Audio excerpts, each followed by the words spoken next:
Chapter 1477. Tang Xiao's grandfather's birthday? Shi Nian's heart skipped a beat. Although the Tang family had some reputation in High City, the Shi family's business had been booming in recent years. They were like a dark horse in High City and were widely praised by the industry. There were countless partners who came with money. The reason why they agreed to cooperate with the Tang family was because Tang Xiao's grandfather had done the Shi family a favor. On account of this, the Shi and Tang families were closer. Since Tang Xiao had mentioned his grandfather, no matter how unwilling Shi Nian was, she could not fall out with him on the spot, even though she wished she could kick the central air conditioner to the horizon. Even if the Shi family was invited, my parents aren't in the country. As a child, I can't represent my parents to attend your grandfather's birthday banquet, Shi Nian said coldly. Shi Nian said coldly, when I go back tonight, I'll call my parents to inform them. They should send some birthday gifts back. You can just inform my parents about this. There's no need to tell me. After speaking, she turned to see that Qin Siding was still standing there. He did not leave, nor did he have any intention of rushing her. However, he was clearly waiting for her. Tang Xiao also noticed this and turned to look at Qin Siding. He immediately felt even more upset.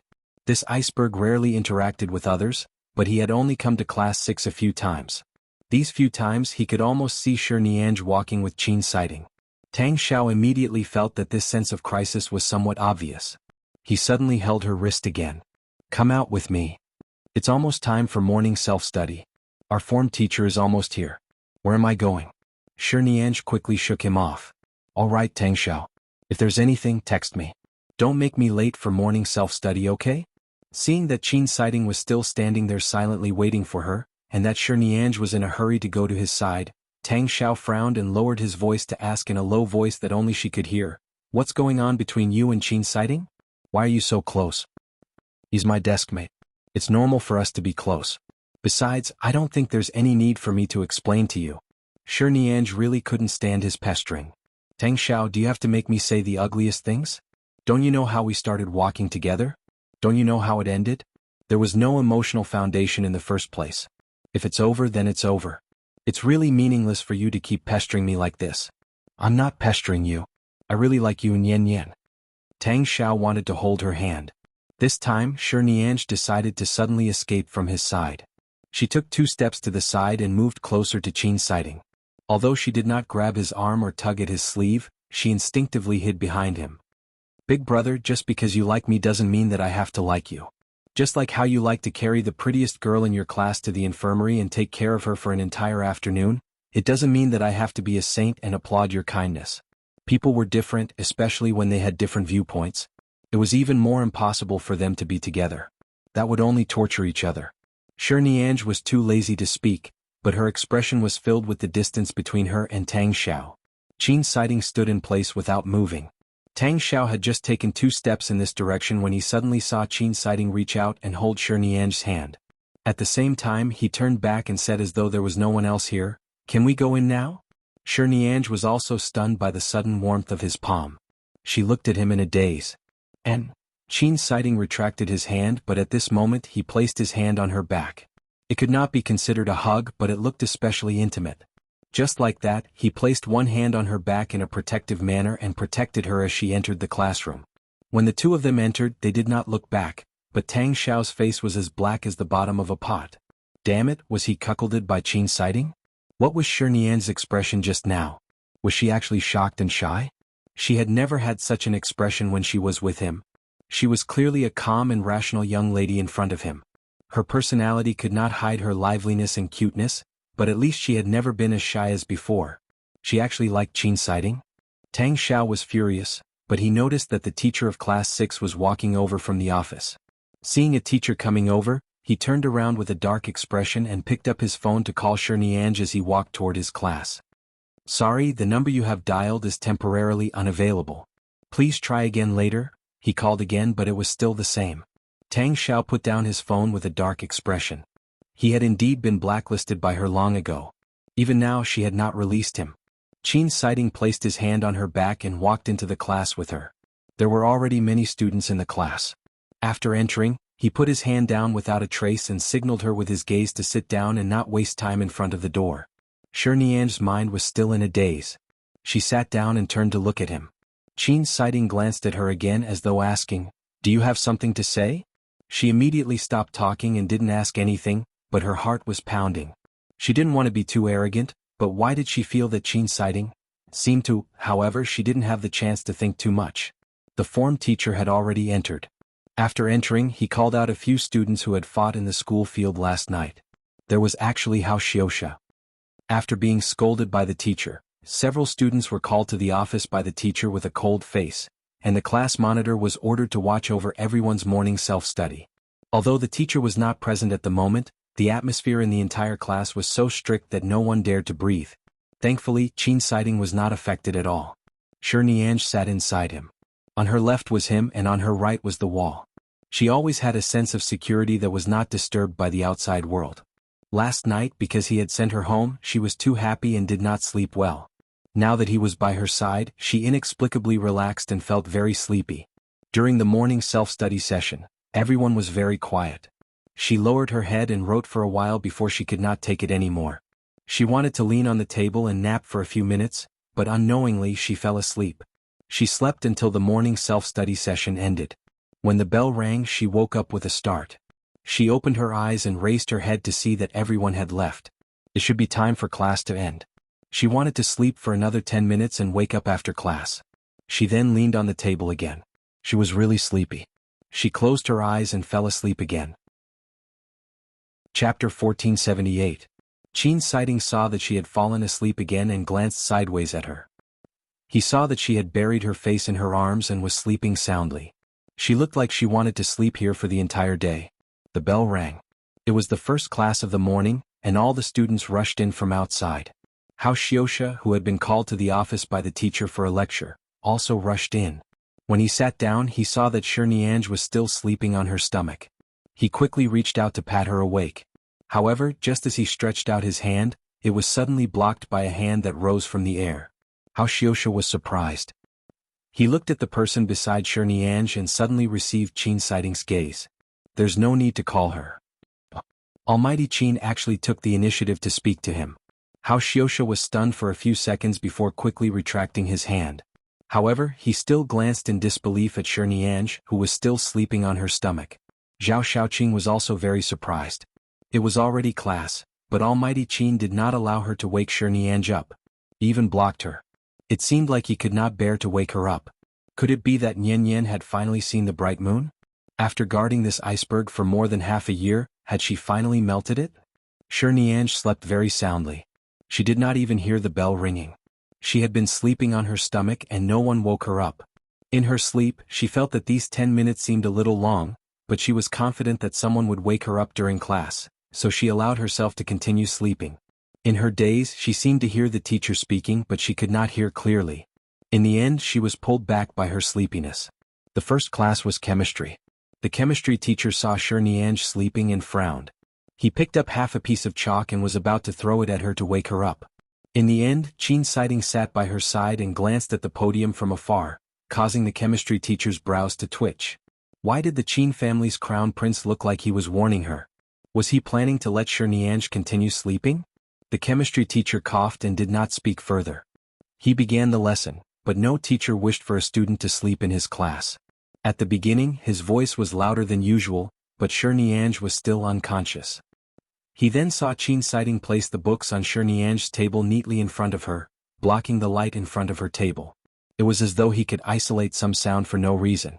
Seeing this, the chemistry teacher gave up and returned to his normal tone to continue the lesson. The third class was the form teacher's class. After the second class, Qin Siding received a call and went out. Seeing that class was about to start, they were instinctively afraid of the form teacher, Old Zhao. They quickly took advantage of Qin Siding's absence to wake Shi Nianj up. Shi Nianj rarely slept in class. Although her grades were not top-notch, she was definitely one of the students who was serious enough to make the teacher like her. Today it was rare for her to sleep from morning self-study to the last 2 classes. She had almost made up for her sleep. Suddenly she was woken up by Hao Xiaoxia. She sat up and looked forward in a daze. She realized that it was still time for class to end. Could it be that class was about to start? She woke up. Hey Nian Nian, you've already slept for a morning self-study session and 2 classes. The next class is Old Zhao's. Don't sleep anymore, Hao Xiuxia said from behind. When Shinianj heard this, a chill ran down her spine. She abruptly turned to look at the little fatty behind her. I slept for 2 classes? Hao Xiuxia nodded and then said with an admiring expression, You're really good. Earlier, the chemistry teacher and the language teacher didn't wake you up, but I guess it's because Almighty Qin was sitting next to you. Otherwise the teacher's chalk would definitely hit your head. Shinianj was stunned for a moment before turning to look at Zhao Xiaoqing. She saw that Zhao Xiaoqing nodded hard at her, which was equivalent to confirming Hao Xiuxia's words. She quickly picked up her phone to check the time. It was really about to start the 3rd class. Oh my god, she actually slept for so long. Didn't anyone wake her up for so long? Why didn't you wake me up during class? She turned back and asked. Zhao Xiaoqing glanced at Hao Xiuxia, and Hao Xiuxia also glanced at Zhao Xiaoqing. The two of them spread their hands. What's wrong? Seeing their expressions, Shinianj felt that they had something to say. Your Almighty Qin didn't allow us to wake you up, Zhao Xiaoqing said meaningfully. Zhao Xiaoqing said meaningfully, So Shai's demon claws have already reached your back, but Almighty Qin stopped them. He said not to wake you up and told you to sleep well. Shinianj felt that she was probably still asleep. Otherwise, why would she hear such words? Did Qin's sighting not allow others to wake her up? Then what did she look like when she slept? Did you leave a mark on your face? Did she sleep until her face turned red? Did he see how she slept in class? Now that she had slept enough and her mental state was better, she sat there in a daze as though she had not woken up. The bell for the 3rd class rang. When Qin's sighting returned, he saw that she was already awake. His gaze first landed on her, and then on Hao Xiuxia behind her. Hao Xiuxia quickly raised his book to cover his face to prevent Almighty Qin from settling the score with him. He was indeed the one who woke Shinianj up. Zhao Xiaoqing did not dare to speak from the back. She quietly glanced in Shinianj's direction and saw that she was still sitting there in a daze. I slept for so long? Shinianj turned to look at Qin's sighting, who had quietly sat down. 1 morning self-study session and 2 classes. Qin's sighting looked at her. Why didn't you wake me up? Being looked at by him like this, Shinianj felt a little embarrassed. I didn't sleep well last night and woke up early this morning, so I was especially sleepy. In the morning I couldn't control myself and fell asleep. Originally, I only wanted to sleep for morning self-study, but I didn't expect that I wouldn't wake up during class. Qin's sighting did not answer. He only placed a bottle of hot milk that she usually bought at the school supermarket on her table and said, Finish it. Shinianj was even more shocked. She woke up too early in the morning. Usually, between the 1st and 2nd classes, she would buy milk for the supermarket auntie to heat up and bring it back to drink. He actually remembered her habit. He knew that she did not drink milk in the morning and actually went to buy it for her after class. She suddenly did not know what to say. Suddenly she felt like crying. She, Shinianj, was a tough woman who would not shed a single tear for years. At this moment she actually felt like crying. What was wrong with her today? Or rather, what was wrong with her recently? Drink? Qin's sighting said again. All right, I'll drink. Shinianj quickly picked up the milk. It was indeed the brand she usually drank. There were many brands of milk in the school supermarket. She usually drank this brand and he also bought this brand. It was a familiar taste, but it was also a warmth that she was not familiar with. Chapter 1479. As she drank the milk, she quietly raised her head to look at the podium. Teacher Zhao came in to prepare for class. She quickly took 2 sips. Drink slowly. It's a little hot, Qin's sighting said. And? But the teacher is here, Shinianj said softly as she swallowed the hot milk in her mouth. I'm fine, Qin's sighting answered again. If he said it was fine, then it was really fine. Teacher Zhao only glanced at her. Seeing that she was about to finish the milk, he only glared at her, reminding her to drink it quickly. This time Shinianj drank even faster. After drinking it, because her mouth was hot, she quickly stuck out her tongue and took 2 light breaths. Then she turned to look at Qin's sighting with a smile. Qin's sighting turned to see her sticking out her tongue and smiling mischievously at him. His gaze landed on her slightly red lips and he retracted his gaze. His gaze landed on the podium. Shinianj did not feel that there was anything wrong. She retracted her gaze and quickly put down the empty milk bottle, preparing to focus on the class. However, the teacher was teaching in front of her. She could not help but think that if in Qin's sighting's heart she was the same as everyone else, she would definitely smash a milk bottle on his head and repeat everything that had happened today. She would let everyone know that Qin's sighting was really good to her. Taking the opportunity when the teacher turned to write on the blackboard, Shirniange tilted her head and leaned close to Qin Siding to whisper, "Did you already remember the brand of milk I like to drink?" He actually answered. Although it was very soft and light, he really answered. Shirniange instantly felt her entire heart tremble. It trembled until it was sore and painful. It was the indescribable feeling of being smashed down by joy. She felt everything. Right now, she could not think about why he would remember this, or why he would go out to buy milk for her because she was sleeping. He even carefully asked the supermarket Andy to heat it up and bring it back. She just felt that everyone's misunderstanding of such a warm person like Qin Siding was too deep. How was he cold? He was cold on the outside but warm on the inside. He was definitely a super invincible warm man. He was really worthy of being liked, okay? Those female classmates who were secretly in love with him really had the same taste as her. After class, Shirniange lowered her head to look at the empty milk bottle she had placed below. She felt as though she was about to completely fall into Qin Siding's hands. He likes me, right? At the end of the day, he did not reject her nor did he hate her.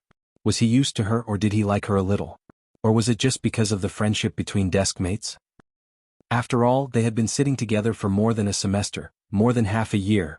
When they went to the school cafeteria for lunch, Zhao Shaoqing raised her hand and waved it in front of Shirniange's eyes. Come back to your senses. Almighty Qin's cup of milk has completely taken your soul away. You've been foolishly happy all morning. Shirniange looked at her and smiled. She picked up her chopsticks to eat. It looks like it's going to rain tonight. Look at the sky. It's been cloudy for a few hours. Zhao Shaoqing turned to look out the window of the cafeteria. It's almost summer. It's almost the rainy season. Only then did Shirniange remember. I woke up too early in the morning and didn't watch the weather forecast.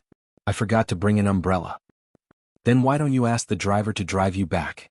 Don't walk on the road tonight. It's been cloudy all day. It'll probably rain heavily.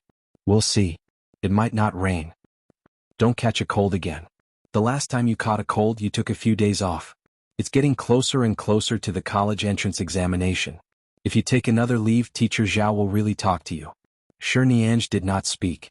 She just glanced at the weather outside. She wondered if Qin Siding had brought an umbrella. It seemed like men would not be so careful and meticulous as to specially look at the weather forecast in the morning. If it was him, he probably wouldn't look at it either. He probably didn't bring it either. As expected, it began to rain outside in the afternoon, but it was not too heavy. It was just a shower. Shirniange was still praying that it would not rain after school. In the end, the rain continued until the sky turned dark.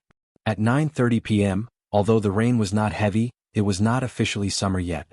The temperature was a little cold and there were still some raindrops floating outside. It was already so late and Uncle Qin had a lot of things to do recently. Usually, when her parents were not in the country, Uncle Qin would only occasionally come over to take care of her. Most of the time he would be on half vacation. However, as long as she called, he would immediately come over. It was already so late. Uncle Qin was probably at home with his wife and child.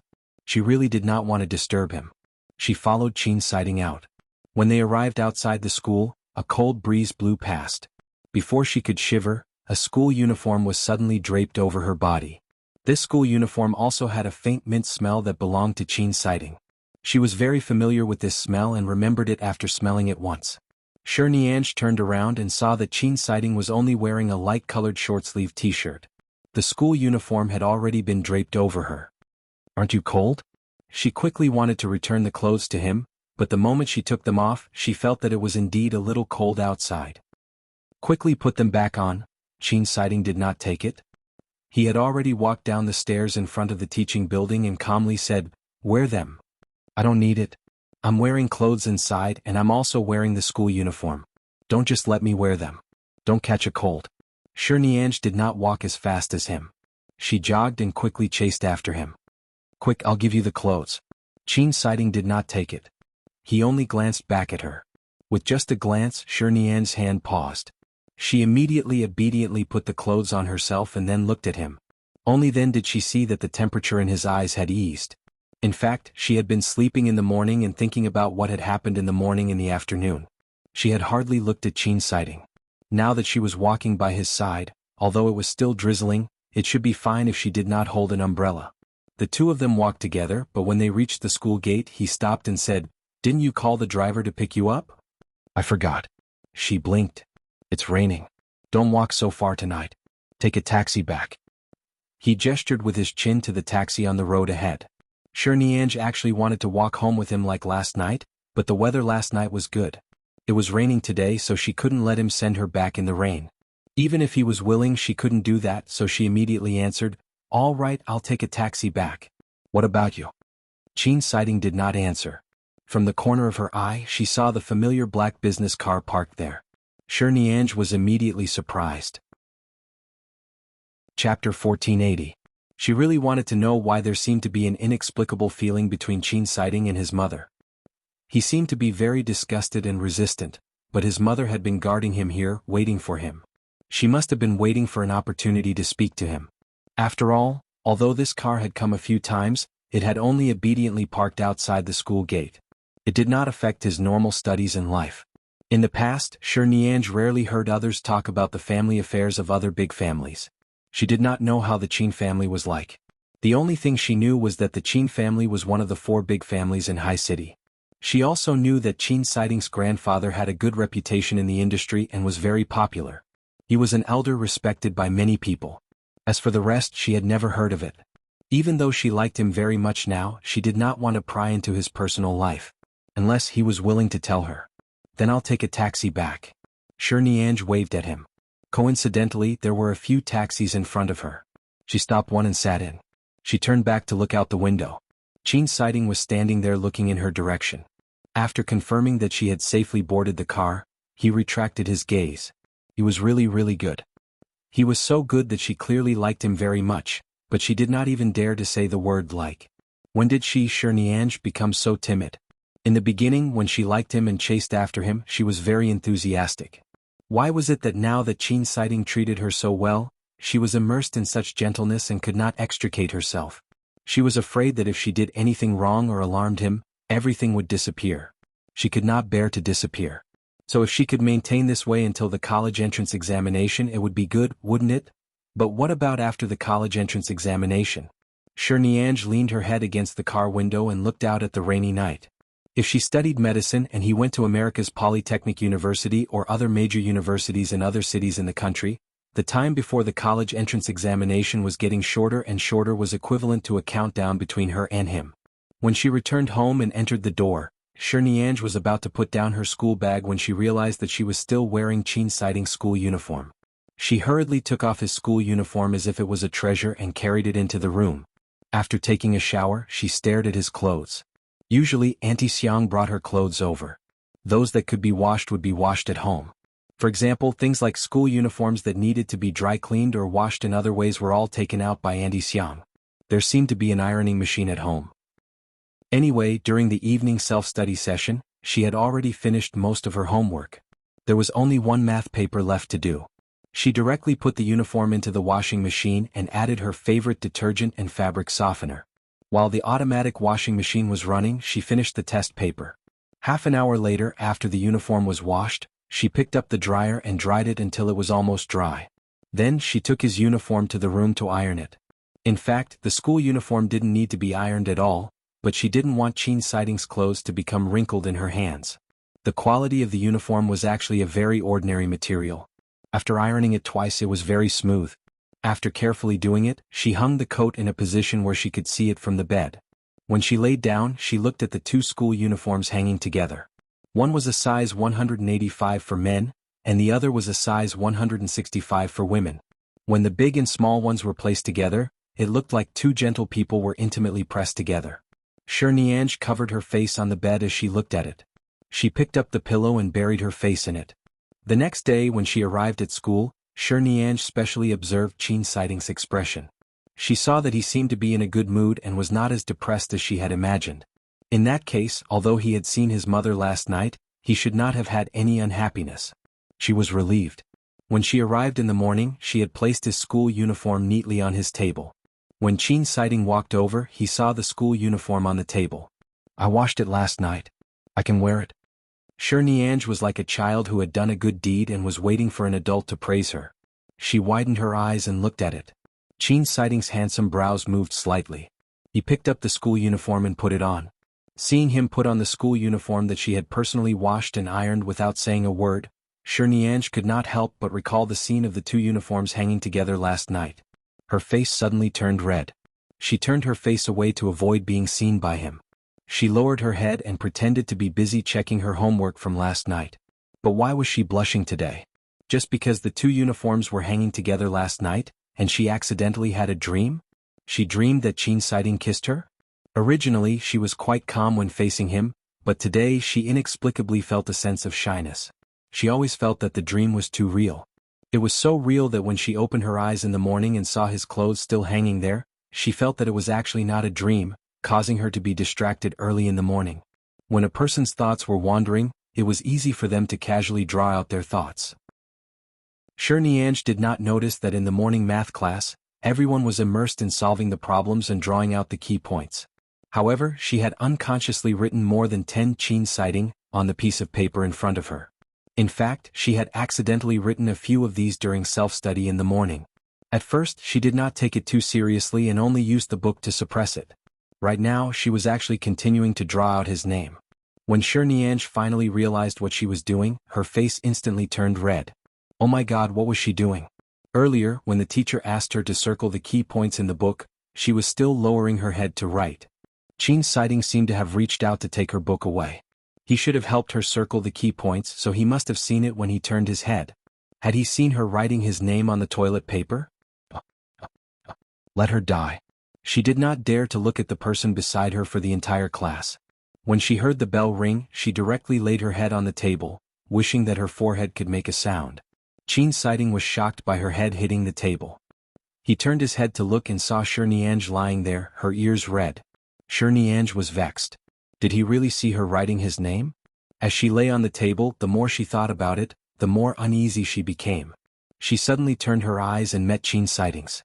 Their eyes met, and Qin Siding raised his cold brows to look at her. Shirniange was still lying on the table. As she turned her head, a corner of the piece of paper filled with his name leaked out. His name was clearly written on it. Qin Siding glanced at it, then at her, and then quietly retracted his gaze. Chapter 1481. Outside the window, it began to drizzle again. It was about to officially enter summer. When the wind blew, it was no longer too cold. It still carried the fragrance of summer grass. The drizzle gurgled down as though it was scratching one's heart. It was very itchy. The young man and the young girl's thoughts were gentle and warm with the drizzle. All things grew. Mom, you really don't have to worry about me. Why do you have so many things to worry about? Shirniange took advantage of the Sunday afternoon break to lie on the sofa at home to answer Mrs. Yang Jinjin's international call. Listening to her old mother's nagging, she placed the phone by her ear and turned on the speakerphone. She lay there and said, I just had a small cold some time ago. Wasn't it the flu at that time? Everyone is easily infected. Your daughter just caught a cold. Uncle Qin must have exaggerated when he told you. I'm not that weak. I only had a fever for 1 day. For the next 2 days I only rested at home. I didn't have a high fever for 3 days. I only had a fever for the next 2 days. I didn't have a high fever for 3 days. How can I not worry? There are clearly so many people at home, but you insist on living alone near the school. I think you should let the people at home move in with you. Mrs. Yang Jinjin was really worried.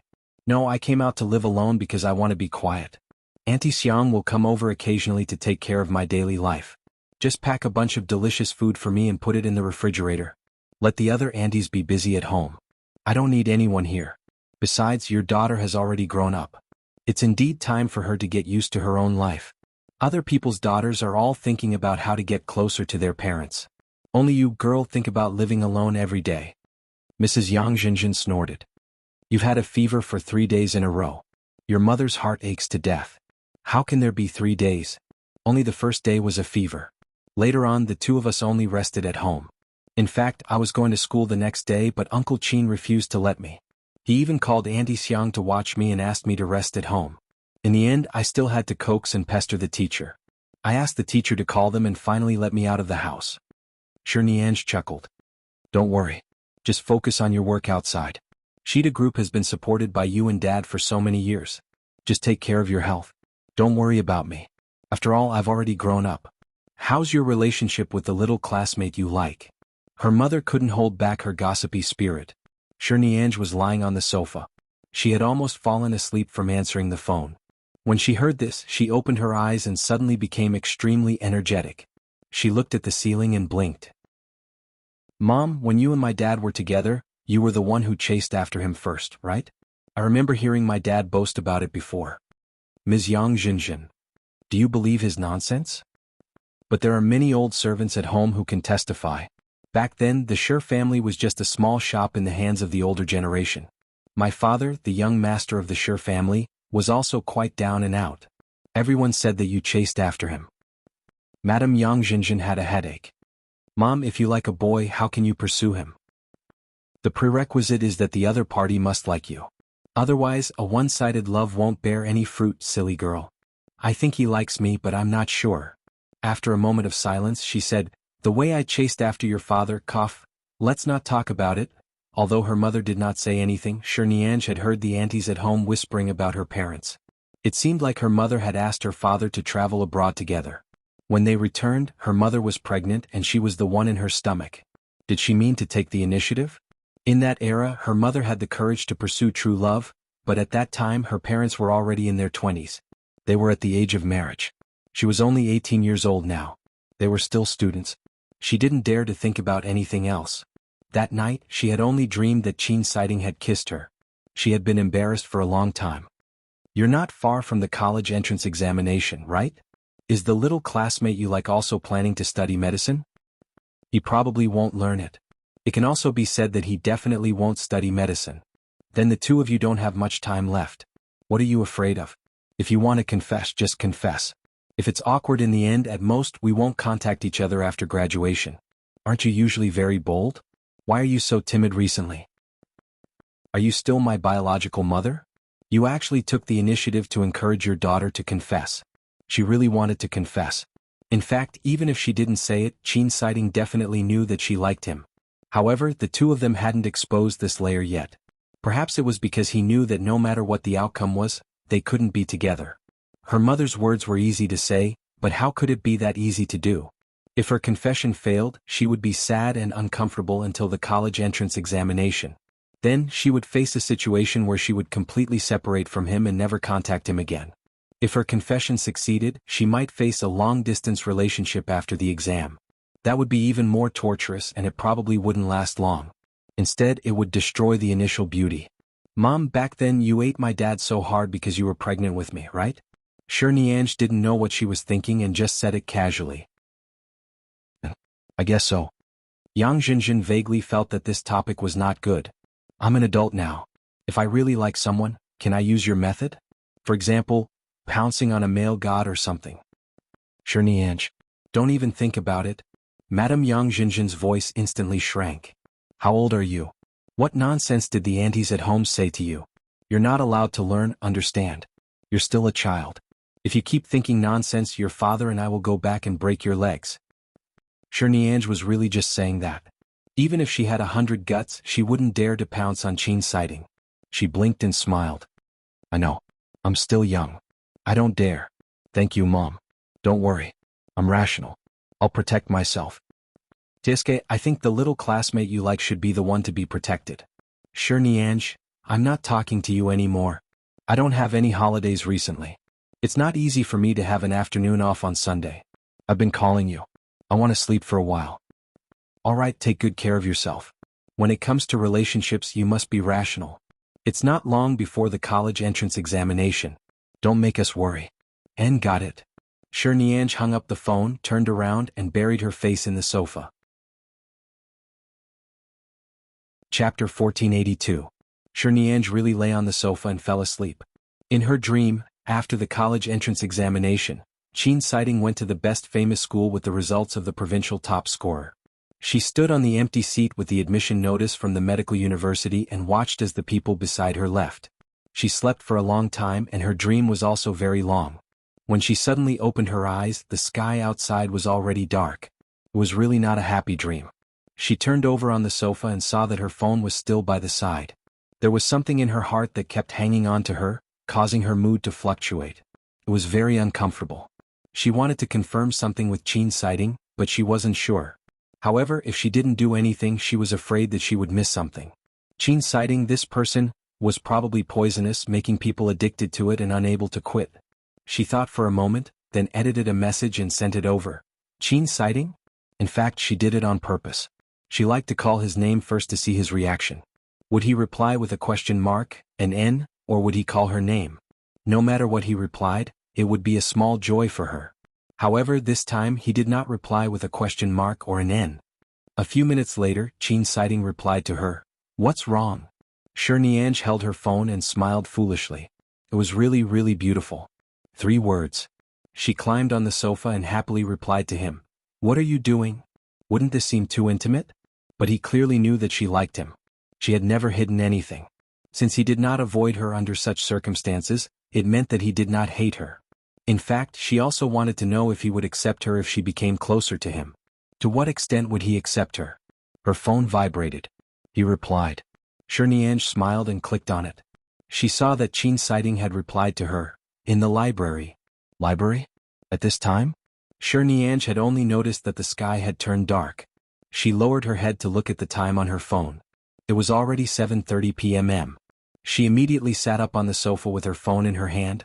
"Which library? The school library?" Qin sighting replied, "Provincial library." He went to the provincial library during the afternoon break? He's really a top student. Usually they finish school quite late. If he was still in the library, he probably wouldn't be back too early. She got up to wash her face and change her clothes. Since it was the weekend and she wasn't going to school, she didn't need to wear the school uniform. She put on a white knee-length skirt, which was as white as the white shirt he usually wore. Then she put on a pair of white sneakers and a baseball cap of the same color. She picked up her bag and left the house. Uncle Qin wasn't around today. She took a taxi outside and went straight to the provincial library.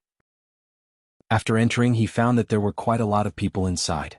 After asking the librarian where the revision books were, he went directly to the upper floor and went to the revision materials area. After walking through a few rows of bookshelves for a while, she walked forward to a bookshelf and suddenly saw Qin sighting standing there and picking up a book. Today he was wearing a simple light-colored linen t-shirt and a pair of old grayish-blue jeans. His back view looked as straight as jade, and his clean and good-looking fingers were flipping through the pages of the book. Seeing this, Shi Nianj was too embarrassed to disturb him. However, she had specially taken a taxi here so late at night. If she didn't go and talk to him, why did she come here so late at night? She really missed him very much if she couldn't see him for an afternoon. She couldn't imagine how much longing she would have to face after graduation. Liking someone was really a kind of sweet and sour torture. Shi Nianj leaned against the bookshelf and looked at him. The moment the clean young man seemed to have sensed something and suddenly turned back, she accidentally met his gaze before she could dodge. Qin sighting looked at her and then saw that there was no one else behind her. His gaze then landed on her again. However, he did not ask anything. He casually picked up the book he had just read and turned to look for other books. Shi Nianj did not speak much, nor did she explain. After all, the library needed to be quiet. If she was discovered, so be it. She followed behind him and imitated him to pick books. In the end, when she picked up a physics revision book, Qin sighting glanced at her. "Do you understand it?" Her intelligence was once again looked down upon. Shi Nianj turned back to look at him with some bitterness. "Even if I don't understand, I have to read it. After all, the college entrance examination is coming up." He turned around and continued to look for books. Without looking back, his voice rang out. "There are medical books 4 rows away. If you're bored, you can go look for them. There's no need to force yourself to look through the physics revision questions here." Hearing that there was actually a medical book, Shi Nianj immediately perked up. She turned around and rushed to the place 4 rows away. As expected, after walking out 4 rows, she saw that the rows were filled with medical books. She quickly found a few books that interested her and carried them back. Seeing that Qin sighting had already taken a few books and sat down in front of the row of empty tables, she leaned over and sat down opposite him. There was coffee in the provincial library. She stood up and bought 2 cups of coffee. Without speaking, she gently placed them by his hand. Qin sighting glanced at her and then glanced at her. Seeing the medical books in front of her, he asked, "Do you like studying medicine?" This was not the first time he had asked this question, but every time she would answer seriously and nod. This time, Qin sighting did not say anything else. He only curled his lips slightly. "That's good too. You should be able to pass the medical school exam. In the future, saving lives and helping the injured will all depend on you, Dr. Shi." It turned out that Qin sighting knew how to joke. Shi Nianj's face was full of joy. Without thinking, she suddenly said, "Actually, male doctors are also very handsome. Almighty Qin, have you never thought of studying medicine? With your ability to accept things, if you study medicine you'll probably learn everything very quickly. Furthermore, you're very strict. If you study medicine you'll definitely be a very good doctor in the future." Qin Siding picked up the cup of coffee by his hand and had just placed it by his lips. He had not drunk it yet. Hearing her words, he glanced at her again. She met his gaze with a face full of smiles. It was already dark outside, but she was like a little sun. He chuckled and put down the coffee cup. His slender fingers gently touched the edge of the cup. He suddenly said in a low voice, "You want me to study medicine?" Originally, she just said it casually, but she didn't expect him to continue this topic. For a moment, she was caught off guard, and inexplicably felt as if her heart had been hit by something. It's the last day of the month. Sweetly, I'm begging for monthly votes. Chapter 1483. Would he consider studying medicine? However, with his situation he could clearly go to a better school. Coupled with the Qin family strength, he would definitely become a top big shot in the financial world in the future. What she wanted was to sit in the hospital's consultation room and smile at every patient who came to see her. She wanted to help them solve all kinds of difficult and complicated diseases. It couldn't be said to be a great dream like saving lives and helping the injured. In fact, it was just a hobby, a deep-rooted hobby influenced by her grandfather since she was young. Qin Siding could take a better path. The path of being a doctor was not worthy of him.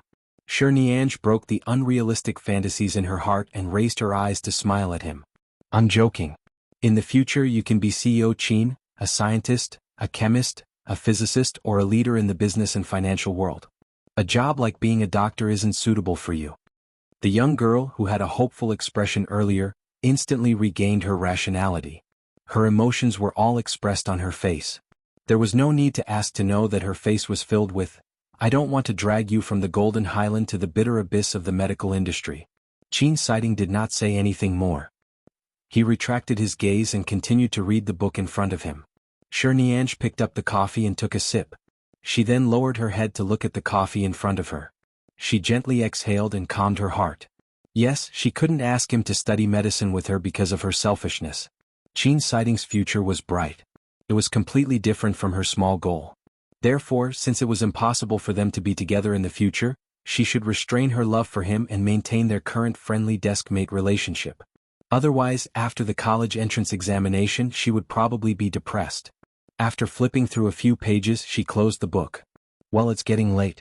I'll borrow these books to read at home. Almighty Qin, you should go back early. The world outside is chaotic now. It's not safe for good-looking boys to walk outside too late." With that, she stood up and met Qin Siding's gaze. She hardened her heart and tried her best to suppress the surging emotions in her heart. She picked up the books and left. Qin Siding sat there and turned his head to look at her back without looking back. His eyes were light, but there seemed to be a clear stream hidden in them, trickling past. After returning to Lishui Villa, Shi Niange placed the books on the sofa and sat by the side to stare at them. What was wrong with her today? Wasn't he usually fine? Qin Siding had just asked her if she wanted him to study medicine. If he didn't like her at all, he definitely wouldn't continue this topic with her. He was clearly asking her. But why didn't she answer? Why did he retreat when his opponent took a step towards him? This shouldn't be her. However, the path of medicine was not suitable for him. It was already the middle of April. In another 2 months, it would be the college entrance examination. Could it be that she wanted Qin Siding to give up his bright future and beg him to study medicine with her for the sake of this desk-mate relationship for more than 60 days? Shi Niange lay on the sofa in frustration, her hands clenched into fists. She still didn't feel relieved. She kicked the medical books off the sofa and continued to bury her face in the back of the sofa. So sad. His heart ached and ached. She felt as though she had missed a relationship she wanted the most, but she couldn't. Her mother was right. They were still young. No one could be responsible for the other party's future. Now she could willfully beg him to study medicine with her. What about in the future? That was the young master of the Qin family. His future should not be trapped in the hospital's consultation room and operating table. His future should be bright and dazzling. In the end, Shi Niange fell asleep on the sofa. When she was awake, she did not feel much. However, if her heart was blocked, she dreamed of the day of graduation and Qin Siding's back view. She actually cried out of grievance. As she cried, she felt that the sofa was wet and cold. She abruptly opened her eyes and sniffed, only to realize that she had been lying on the sofa all night and had even woken up crying. She quickly got up and picked up her phone to check the time. It was 3 in the morning. She sniffed again, got up and returned to the bedroom to sleep. She slept until dawn, took a shower and rushed out of the door. When she arrived under the tree outside the school, she hesitated for a moment but still couldn't bear to give up the opportunity to walk into the school with him every day. She stood there and waited. In the end, she waited for 20 minutes. It was almost time for morning self-study. Qin Siding's figure could not be seen at the intersection ahead. Shiniange looked at the time again. Shiniange looked at the time again. That shouldn't be the case. Qin Siding usually wouldn't be late. Recently he had been taking this road. If he wanted to change roads, he should have sent her a message. Besides, he basically never changed roads unless his mother's car appeared. However, that time he also said that he would come and ask her to wait. She hesitantly clicked on Qin Siding's number. After a few minutes she dialed. She had never called him. She had only sent him text messages. Suddenly calling, she heard that her heartbeat seemed to slow down along with the beeping sound. It was so slow that she could only hear her heartbeat and the beeping sound on the phone. She could not hear the sounds of her classmates chatting and walking in front of her. The beeping sound continued for a long time but no one answered. Shiniange frowned, not knowing what had happened. She hoped that because it was Monday today, Qin Siding had stayed up too late in the library last night and had just overslept. She sat in her seat and waited for the entire morning, but Qin Siding did not come. When she went to eat with Zhao Xiaoqing in the afternoon, she did not even have the mood to eat properly. It tasted like chewing wax. After eating, she called Qin Siding. Previously she had sent so many messages but she had never called. When she called in the morning he did not pick up. Now, in fact, she didn't know what she was feeling. Was it because his phone wasn't by his side or because he didn't want to pick it up? If Qin Siding didn't come for the whole day and didn't contact her via phone or text message, Shiniange would probably not be able to sleep tonight. On the way back to the classroom from the cafeteria, Zhao Xiaoqing could tell that Shiniange was not in a good mood. She also knew that this was probably the reason why Almighty Qin did not come today, so she did not ask much. She only changed the topic along the way, trying to distract Shiniange. When she returned to the classroom, she did not see Qin Siding. Shiniange sat in her seat, feeling especially flustered and restless. This feeling was really too bad. Why did he not come to school? Chapter 1484. At 1 o'clock in the afternoon, Qin Siding finally arrived. At that time, Shiniange was lying on the desk, staring at her phone. When she heard footsteps approaching her, she subconsciously raised her head. When she saw that it was Qin Siding, she immediately sat up. Qin Siding. She called out to him softly. Qin Siding answered. Why didn't you come in the morning? Shiniange quickly looked at him from top to bottom, afraid that something had happened to him. Otherwise, why would he not appear in the morning? As she looked at him, she said, I called you but you didn't pick up. Qin Siding sat down. I don't have my phone on me. Shiniange wanted to say something, but she opened her mouth and did not say anything. She looked at him for a long time before her gaze landed on his left hand. His left hand was wrapped in bandages. The white bandages were glaring, and there seemed to be some unwashed blood on his fingers. She instantly felt a sharp pain in her heart. It was so painful that she could hardly speak. What happened to your hand? She stared at him for a long time before finding her voice and asking. Qin Siding did not answer. Coincidentally, the bell rang, so he did not speak again. Shiniange looked at his hand. She could not understand why his hand was injured so early in the morning when he was still fine in the library last night. Looking at the bandages and the fact that his left hand could not move, she knew that his injury was not light. Did something happen to him this morning or last night? He didn't even send a message or call. Now that he was here, he didn't say a word. How could she be at ease when he was so injured? When Shiniange heard the teacher enter, she retracted her gaze, but her heart felt uncomfortable. Her heart ached and even felt a little angry. As a result, she did not want to ask a single word. She did not want to know the reason. She lay on the table and no longer looked at him. Qin Siding heard the noise when she took out her pen. He glanced at her, but he could only see the back of her ponytail. He retracted his gaze. After a while, he glanced at her again. Shiniange did not dare to look at Qin Siding's left hand for the entire afternoon. Even when she wanted to go to the toilet with Zhao Xiaoqing after class, she did not say a word to him. She only went out with Zhao Xiaoqing when Qin Siding stood up. When he returned, he glanced at her. She did not say anything and sat down when he stood up. She still did not want to talk to him. But when he got up, she could see the wound on his left hand from a closer distance. Looking at the bandage, there seemed to be some faint traces of blood seeping out of his palm. Her heart hurt as if it had been pierced by a needle. Every hole that was pierced by the needle was piercing her sharply, making her feel uncomfortable. Before school ended, Shirniange finished copying the homework the teacher had given her. She tore it off and placed it on Qin Siding's table, but she still did not speak to him. Qin Siding glanced at the homework Shirniange had helped him with. He did not ask her to help, but even though he was injured on his left hand, it was still more difficult for him to hold the notes and papers and write so many words than usual. She silently wrote a copy for him and threw it to him without a word. She was clearly concerned, but the anger in her voice was too obvious. Qin Siding did not say anything, but he gratefully folded the homework and placed it in his book. He could not use one hand. No matter what he did, he could only use his right hand. It was actually very inconvenient. Shirniange frowned and reached out to help him put the book into his bag. She then zipped up his bag. Neither of them spoke. School ended neither too early nor too late today. School ended at 8 o'clock. As usual, the two of them walked on the road in front of them. Usually they didn't talk much during the 20 minutes after school, but today the atmosphere was especially silent. This was because Shirniange did not speak. She did not even say a word. However, Qin Siding could feel her gaze. In the heavy atmosphere, Shirniange would occasionally turn to look at Qin Siding's face. She tried her best not to look at his hand. Otherwise her heart would really hurt to death. Every time Qin Siding felt her gaze, he would turn to look at her. His expression was very calm, and his gaze at Shirniange was also very calm. Shirniange could not figure out what was going on between such a gentle and outstanding person and his mother. How did his hand get injured like this in just one night? Halfway through the journey, Shirniange had long forgotten the rationality she had when she returned home from the library yesterday. She could not bear to really not say anything along the way. After all, she had waited for him for the entire morning and did not speak in the afternoon. After a while, she would not be able to see him again. She asked in a muffled voice, "What happened to your hand?" Qin Siding glanced at her again and answered, "I was cut by the broken glass. It's a superficial wound. It's nothing." Nothing? If it wasn't serious, he could have simply bandaged it in the morning. Why would he not come to school for the entire morning?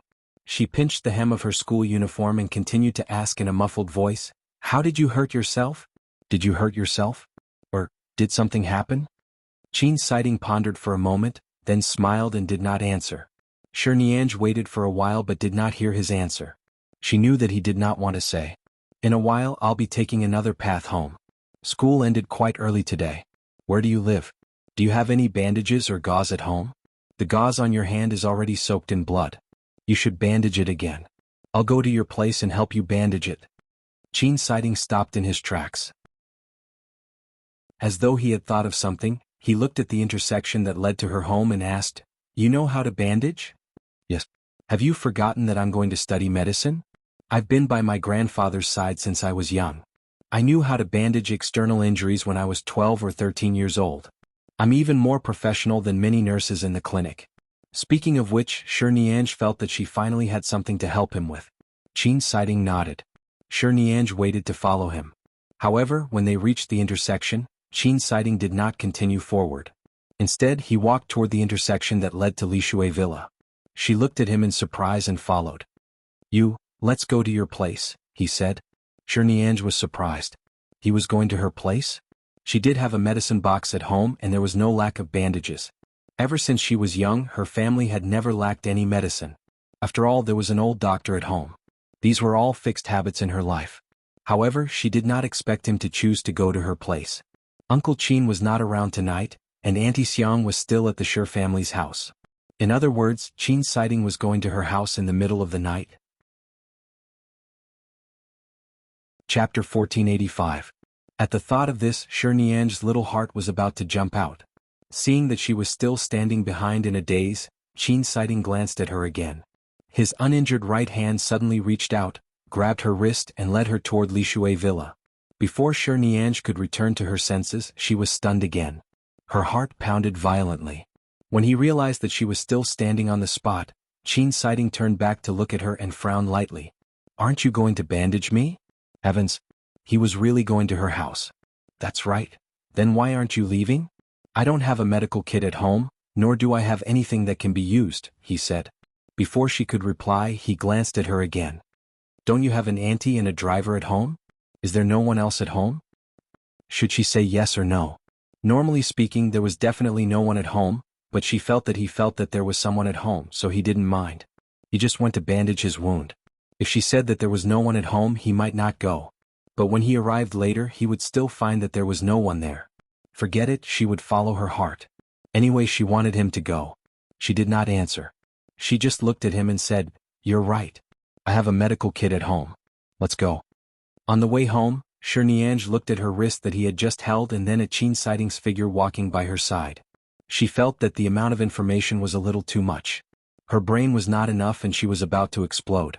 He actually took the initiative to say that he would go to her place and even agreed to let her bandage him. In other words, he allowed her to see the wound on his hand. He did not treat her as an outsider and guard against her.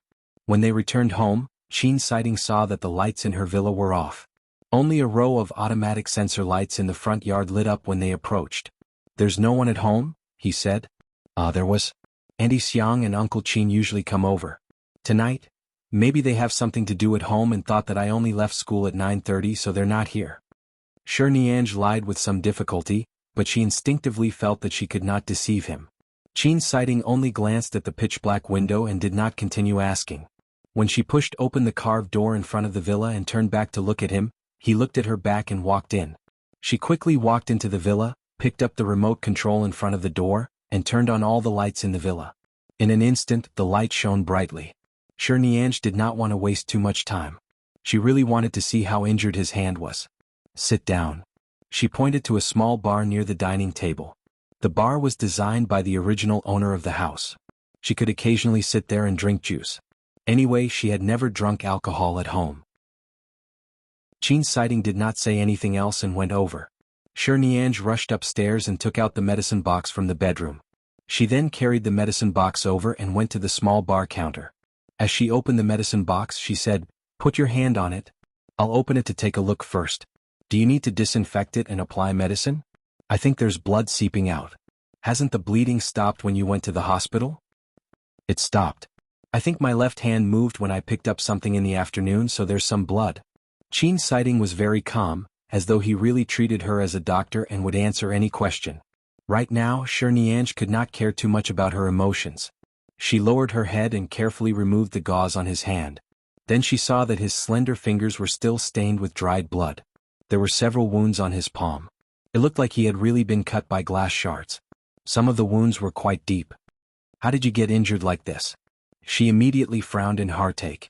She lowered her head to take a closer look and then took out a disinfectant cotton from the medicine box to wipe the blood and wounds on his palm.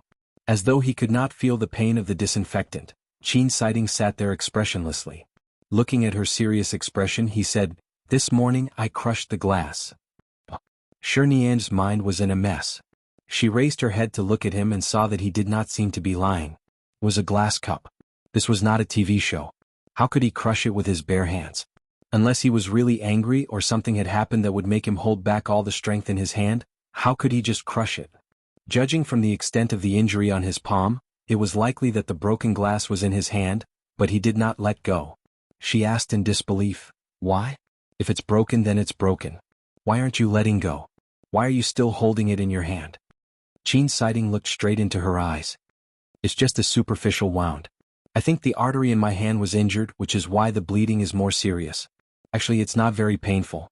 "Not very painful? This is a hand. Even your fingers have small scratches. Don't you have any pain nerves?" Shirniange gritted her teeth in anger. Thankfully, his bones and nerves were not injured. Shirniange inexplicably thought that with his beautiful hands, if he were to become a doctor, how beautiful would he look when he picked up the scalpel. If his nerves were injured, he would never be able to learn medicine in this lifetime. Why did she think of learning medicine again? She held her breath and continued to disinfect and clear the blood. However, she was indeed very good at bandaging. When she was young, she often practiced with the old servants at home. Even when the gardener accidentally cut his hand, she would take the initiative to help bandage it. As time passed, her bandaging skills were really better than many intern nurses. But this was Qin Sighting's hand. No matter how well she bandaged it, her hand was still trembling visibly. After disinfecting it, she went to the medicine box to search for medicine suitable for him. Qin Siding's gaze also landed on her face. Sensing that he was looking at her, Shi Nian's heart began to race again. There was no one at home right now. It was already so late and the sky outside was dark. She suddenly recalled someone who said that a man and a woman were alone. Her hand rummaged through the medicine box. After searching for a long time, she suddenly forgot what she should be looking for. In the end, she picked up a cold film and was stunned. His hand was injured. What cold film was she going to use? She quickly put it back and turned to see that Qin Siding was looking at her. He had clearly seen her stupid action earlier. Awkward. Agitated. It was really killing her. But right now his palm was still injured. Right now, she felt that the hand in front of her had become especially precious. She quickly found the medicine and carefully applied it for him. What should she do? Her hand was actually trembling. She was clearly very professional, okay? Why was she trembling? On the first day of the month, I'm here to ask for monthly votes again, ha ha ha. Chapter 1486. Shi Nianj quietly patted her hands, trying to control the trembling of her hands. In the end, Qin Siding suddenly laughed. My hand is injured like this. You're not the one in pain. Why are you trembling? Qin Siding asked her. Nonsense, because this was Qin Siding's hand. Shi Nianj did not speak. After bandaging his hand, she raised his hand and examined it. How is it? Is it comfortable? If it's uncomfortable, I'll wrap it again. Qin Siding glanced at the hand she was holding and then at her pained and careful expression. He was not in a hurry to pull his hand back. Instead, he looked at her slightly reddened eyes. After thinking for a moment, he retracted his hand and did not say anything. Shi Nianj knew that her performance might have been too obvious, because her heart really ached. His hand was injured like this. She quickly packed the medicine box and said, Don't touch water for the next few days. If you don't want to go to the hospital, come to me every day to apply medicine and bandage it. By the way, the weather has been getting hotter recently. It's not good to keep wrapping your hand like this. That's all for today. Tomorrow, I'll go buy some better gauze to prevent the wound from healing.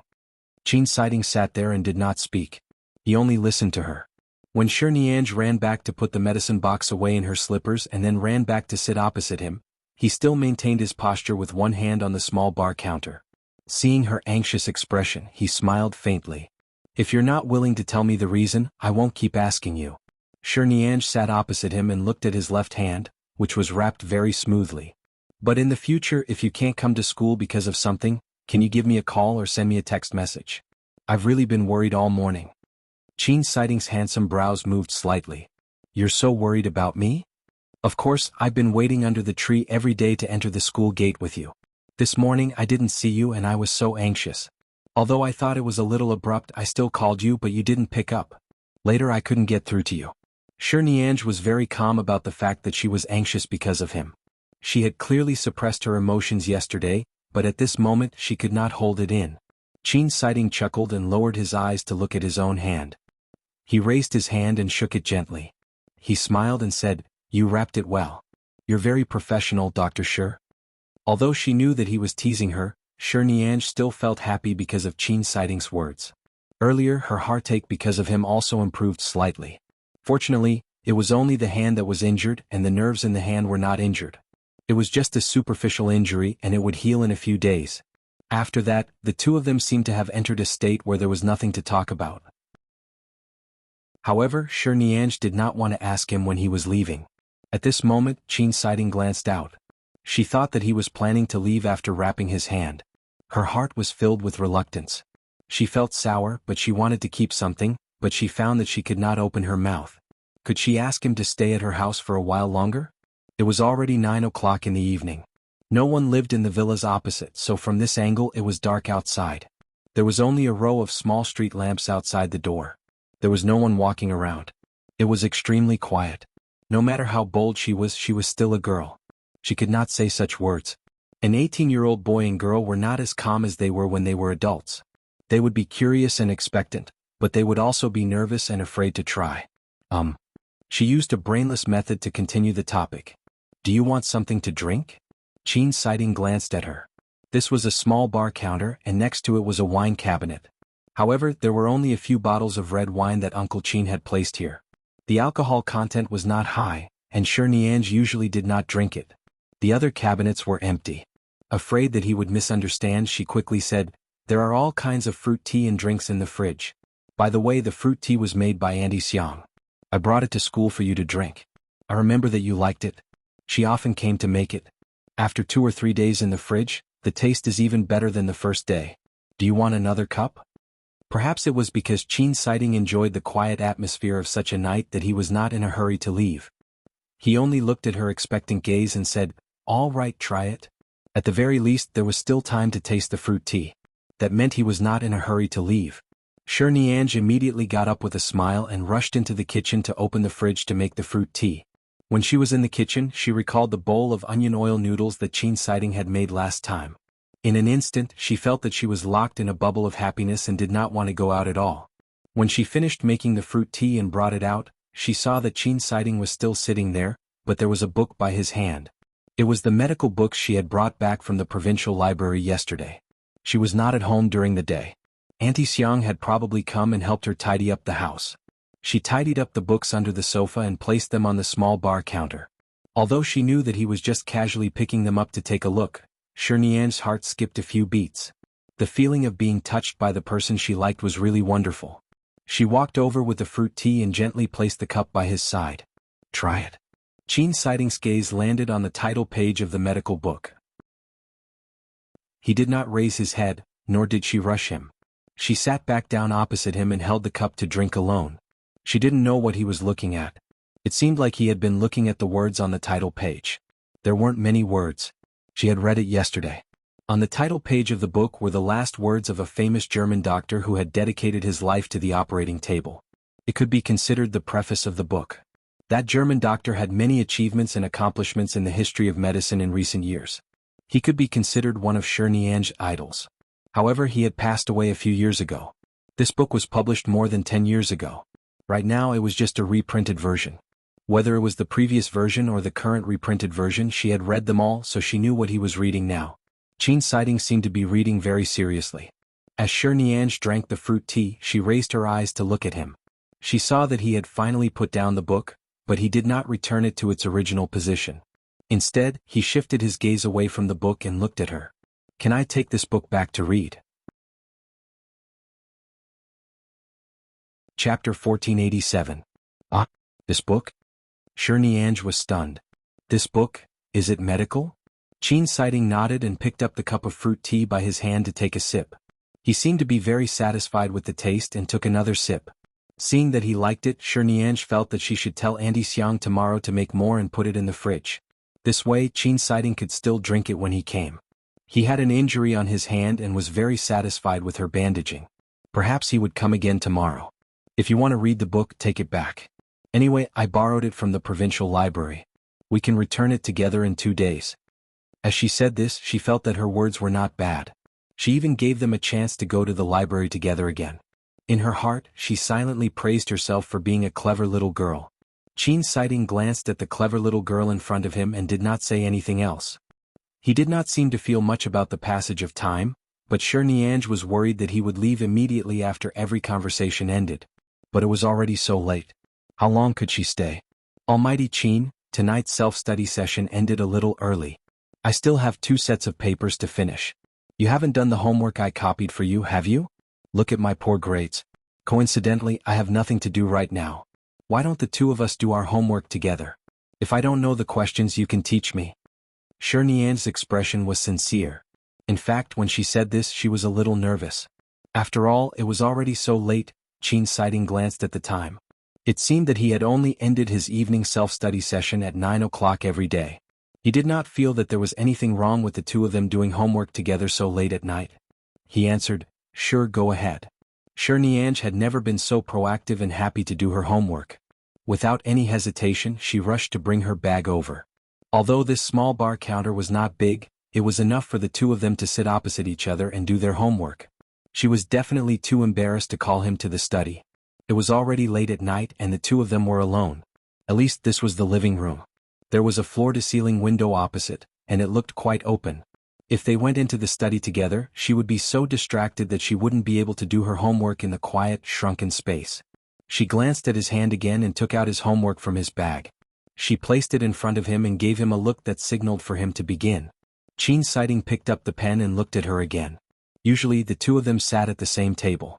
Although they sat very close to each other, they sat sideways after all. Now that they were facing each other, as long as they moved slightly, they would be able to see each other's eyes. This feeling was really too exciting and nervous. Sensing his gaze, Shirniange lowered her head and pretended to do her homework seriously. And when she thought about how she had personally copied some of the questions in his homework for him, she felt that the atmosphere was magical and intimate. The surroundings were too quiet, and the questions on the paper were too difficult. Shirniange gradually focused her attention on her homework. In the air, she could only hear the occasional rustling of their pens.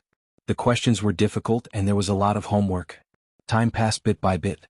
When she reached the last question on the last paper, Shirniange finally raised her sore neck from lowering her head. She raised her eyes and saw that Qin Siding had already finished writing.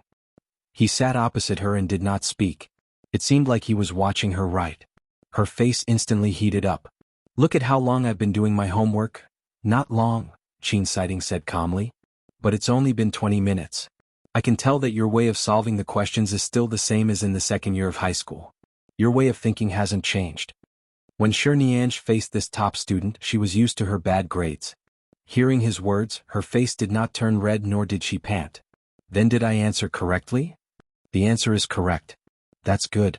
Teacher Zhao also said that my train of thought can't keep up with everyone, but thankfully I can answer correctly in the end using the simplest method.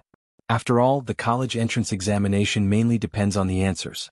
There are so many papers and the teacher won't check my train of thought one by one. No matter how rigorous my train of thought is, it won't add any points." As she spoke, she lowered her head and continued to solve the last question. She had indeed written all the questions correctly, but her speed was very slow. When she finished, she saw that Qin Siding's gaze was still on her paper, patiently watching her write. Shirniange immediately felt as though her heart had been splashed with wine. It was hot and burning. She pinched the pen in her hand and then put it down. "All right, I'm done." "And?" She then glanced at the time. It was 10:30 p.m. Qin Siding was actually at her house. He had yet to leave at 10:30 p.m. "It's already so late," she muttered softly. "And I finished my homework. I've drunk the fruit tea and wrapped my hands." Qin Siding slowly counted the reasons she had tried to make him stay. "Can I leave now?" Shirniange looked at him. She looked like she wanted to say something but didn't dare to. In the end, he didn't give her a chance to ask him to stay for the night. He put the German doctor's book into his bag, put on his black shoulder bag and left. Shirniange thought to herself that her place was very big. There were several guest rooms on the upper and lower floors. If he wanted to avoid suspicion, he could sleep in a guest room further away from her room. It was already so late. What time would it be if he went back? However, Qin Siding did not give her a chance to speak and left just like that. She quickly got down from the bar counter and quickly followed. Almighty Qin. Qin Siding had already walked to the door. He glanced back at her. "It's getting late. Take a shower and sleep early." She swallowed the words that were about to come out of her mouth. Suddenly, she didn't have the courage to say it. She really wanted to say, "Just sleep here for the night. We'll go to school together tomorrow." However, when the words reached her mouth, she still said, "And all right. Then you have to take care of your hands. Don't touch the water when you go back to shower." "N," he answered, pushed the door open and left. Seeing his back view disappear outside the villa, Shirniange stood in front of the door and watched his back view. She pursed her lips, feeling reluctant to part with him. Qin Siding did not turn back. If they walked out of the small path of Lishui Villa, it would be the main road. It would be easy to get a taxi. She did not need to worry about him going home alone. After all, she was not a girl who needed to worry. However, when she closed the door and looked back at the empty living room, she then looked in the direction of the bar counter and felt her heart tighten. However, she knew that even if she really spoke, Qin Siding would not stay. Chapter 1488. Right now, Shirniange was not even in the mood to shower or sleep. She sat on the sofa and turned on the television in a daze. She was not sleepy at all. Qin Siding had already left for 5 minutes. He should have already hailed a taxi. She leaned against the sofa, supporting her chin with her hand as she sighed. All of a sudden, her phone vibrated. She sat up straight, picked up her phone and opened it to take a look. It was a message from Qin Siding. Qin sighting, rest early. Girls live outside by themselves. Don't easily ask anyone to stay overnight. You have to learn to protect yourself. Shirniange held her phone and stared at it for a long time. Her heart, which had been messing around for a long time, finally calmed down.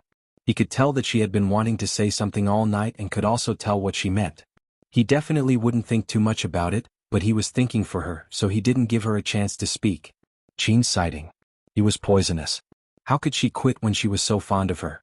She smiled and replied, "Good night." Then she stopped thinking about it and got up to go back to her room to shower and sleep. The next day, when Shirniange saw Qin sighting walking over under the tree, she immediately looked at his hand. She saw that the gauze on his hand was wrapped well and was still the same as last night.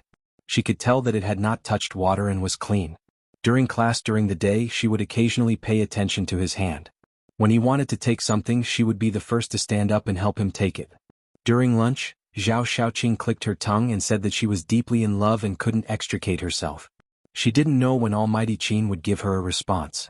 Shirniange didn't think too much about it. Anyway, he was injured now, so she wanted to help him do something. Otherwise, she wouldn't even be able to interfere.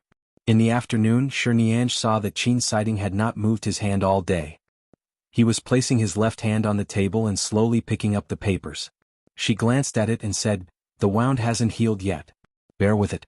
If you keep moving, you won't like it. Then you'll have to wrap it for many more days." Shirniange smiled at him. "I told Auntie Xiang to make some food before she leaves tonight. Don't eat at school tonight. Anyway, school ends early today. When you go to my place tonight, try the soup Auntie Xiang made. It's delicious." Qin sighting turned his head to look at her. Shirniange smiled at him. Qin sighting looked at her with sincerity. Seeing that he did not speak, she thought that it was too abrupt to ask him to go. She quickly said, "Your hand has to be changed every day. Aren't you going to go to my place to bandage it? If you don't go, you have to remember to go to the hospital to bandage it. If you..." Tang, sighting nodded. "Qi," he said. Sighting.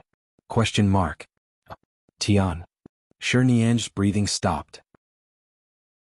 She really wanted to grab his hand and shake it. She wanted to ask him, "Almighty Qin, are you awake?" To 4. Shiped. Been. To 4, I been, have been for long. School ended at 8 in the evening again. This time the two of them did not have to walk so far. They took a taxi outside the school and returned to Lishui Villa. Shirniange didn't eat that night. She didn't know if Qin sighting had eaten, but she remembered that he only went out to buy a bottle of water during dinner break. It had only been 10 minutes. He probably hadn't eaten. Thus, when they arrived home, they saw that Auntie Xiang had already left. However, there were still various dishes and soup that had just been prepared in the kitchen. They were all kept warm and could be eaten directly. The first thing she did when she entered was, of course, to bandage his wound. Seeing that she was becoming more and more professional, Qin sighting sat at the small bar counter yesterday and allowed her to do as she pleased. After wrapping it for an entire day, the bleeding had already stopped. Thankfully, the weather today was not particularly hot. The wound did not flare up because it had been wrapped. However, Shirniange had forgotten to buy new gauze, so when she wrapped it for him today, she specially wrapped it twice less than yesterday. She tried her best to keep the wound on his palm in a better ventilated state. After wrapping it up, she went to the kitchen to get the bowls and chopsticks. She took out all the dishes that Auntie Xiang had cooked and brought them to the table one by one. All right, let's eat." She smiled as she placed the cutlery on both sides of the dining table. When Qin sighting really sat down to eat with her, Shirniange picked up her chopsticks to pick up some food. At the same time, she seemed to inadvertently raise her eyes to look at him. She silently asked herself in her heart, when did they start to get so close and intimate? She couldn't tell when it started, but it was gradually getting closer and closer. Bit by bit, it had reached today's state. Was it a friendship between deskmates? Or was it deeper, as she thought? After dinner, she planned to continue doing her homework with Qin sighting, just like yesterday, but her mother suddenly called. Although her parents usually didn't have much time to accompany her, they would chat with her on the phone. Under normal circumstances, she didn't dare to ignore Madame Yang Jinjin's call. She could only ask Qin sighting to sit on the sofa and wait for her for a while. Then, she was afraid that her mother would know that she had brought the boy she liked home. She would definitely nag her again and fly back from abroad overnight. To be safe, she ran back to the bedroom to pick up the phone. On the phone, she told her mother about school and life for the past few days. Madame Yang Jinjin did not forget to ask how her development with the boy she liked had been recently. Shi Niange was in a difficult position. She wanted to lie but she felt that she couldn't. However, if she didn't lie, the person she liked was at her home. In the dead of the night, she had just had dinner with her and was waiting for her to come downstairs to do her homework. She couldn't say it. She simply sat in the room and told her mother everything to make her mother feel at ease. In the beginning, her mother didn't believe her. Based on her mother's intuition, she felt that something was hidden. However, after chatting for a while, she realized that Shi Niange had always been very reassuring. Although she was young, she wouldn't lose her rationality in relationships. In the end, she decided not to ask. In the end, Shi Niange ended the call with the excuse that she hadn't done her homework. The call lasted for a full 20 minutes. She quickly put down her phone and ran out. When she went downstairs, she wanted to call Qin Siding and say that she was here. She could do her homework now. She had been waiting for a long time. However, just as she ran to the corner of the stairs on the first floor, she suddenly saw that Qin Siding had fallen asleep on the back of her sofa. His head was raised and his hand was resting on the sofa. He was quiet. Shi Niange's voice was stuck in her throat. She couldn't believe that he had actually fallen asleep in her house. She quickly lightened her footsteps and quietly walked over. Chapter 1489. Shi Niange walked over. After knowing him for so long, this was not the first time she felt warmth and familiarity. However, at this moment she suddenly felt that her relationship with Qin Siding was really very close. So close that he would fall asleep in her home. She walked around the sofa and carefully poked her head out to look at his sleeping face. Suddenly she wished that time could stop like this. She didn't want to do any homework tonight. He could just sleep like this until he went to school with her tomorrow morning. At most, they could catch up on their homework during the morning self-study period. She stood by the sofa and looked at him quietly. She then looked at his sleeping posture and thought for a moment. She turned around and brought a pillow over. When she walked back, she was still wondering if she should stuff a pillow for him to lean more comfortably. But what if he woke up? Qin Siding must have accidentally fallen asleep while waiting for her. If he woke up, he probably wouldn't sleep again. Shi Niange stood on the spot, feeling a little conflicted. She looked at him for a long time, pacing back and forth with the pillow in her hand.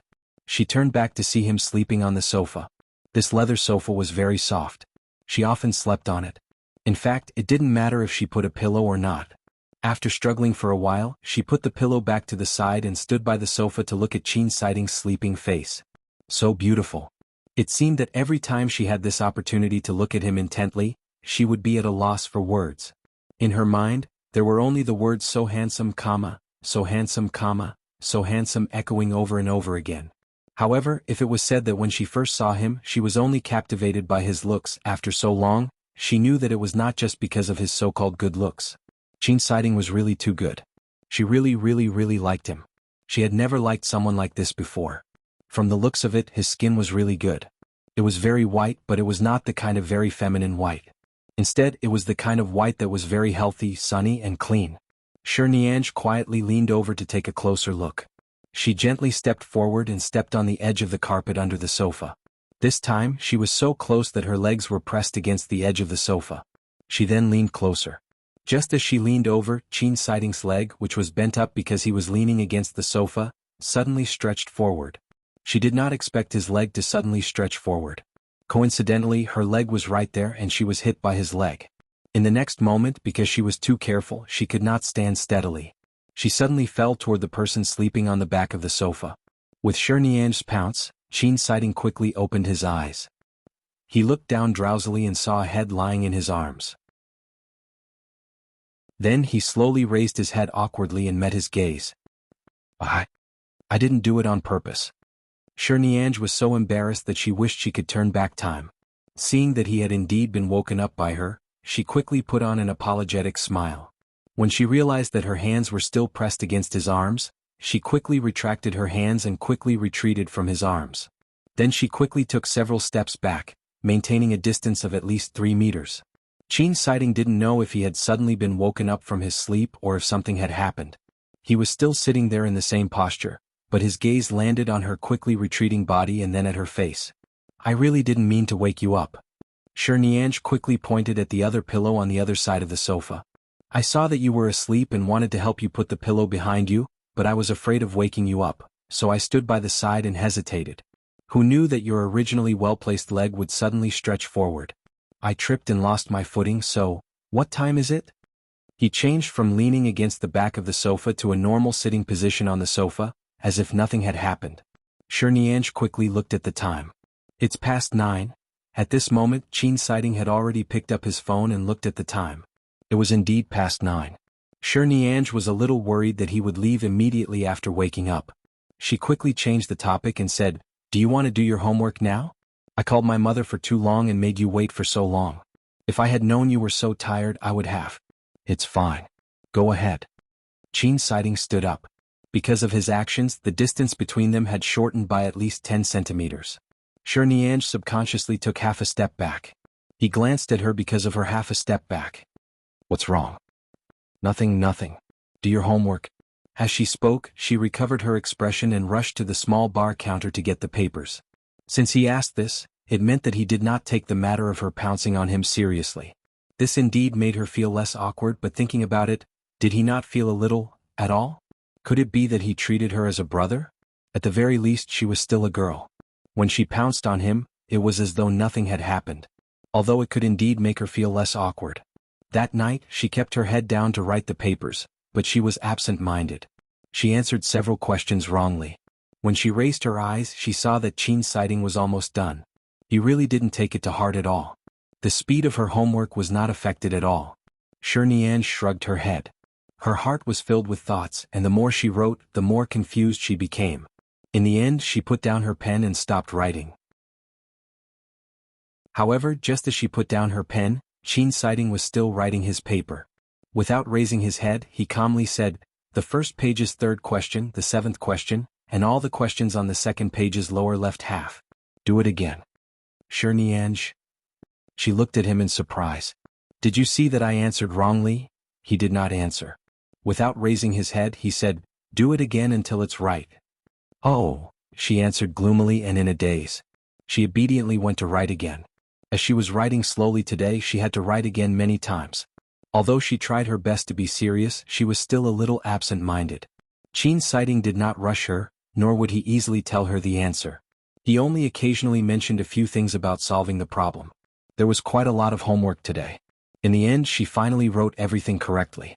The clock was already 11:50 p.m. When Qin Siding was here, she always felt that time passed especially quickly. She did not realize that it was so late. When she picked up her phone to look at the time, she was shocked. It's almost midnight. She was surprised.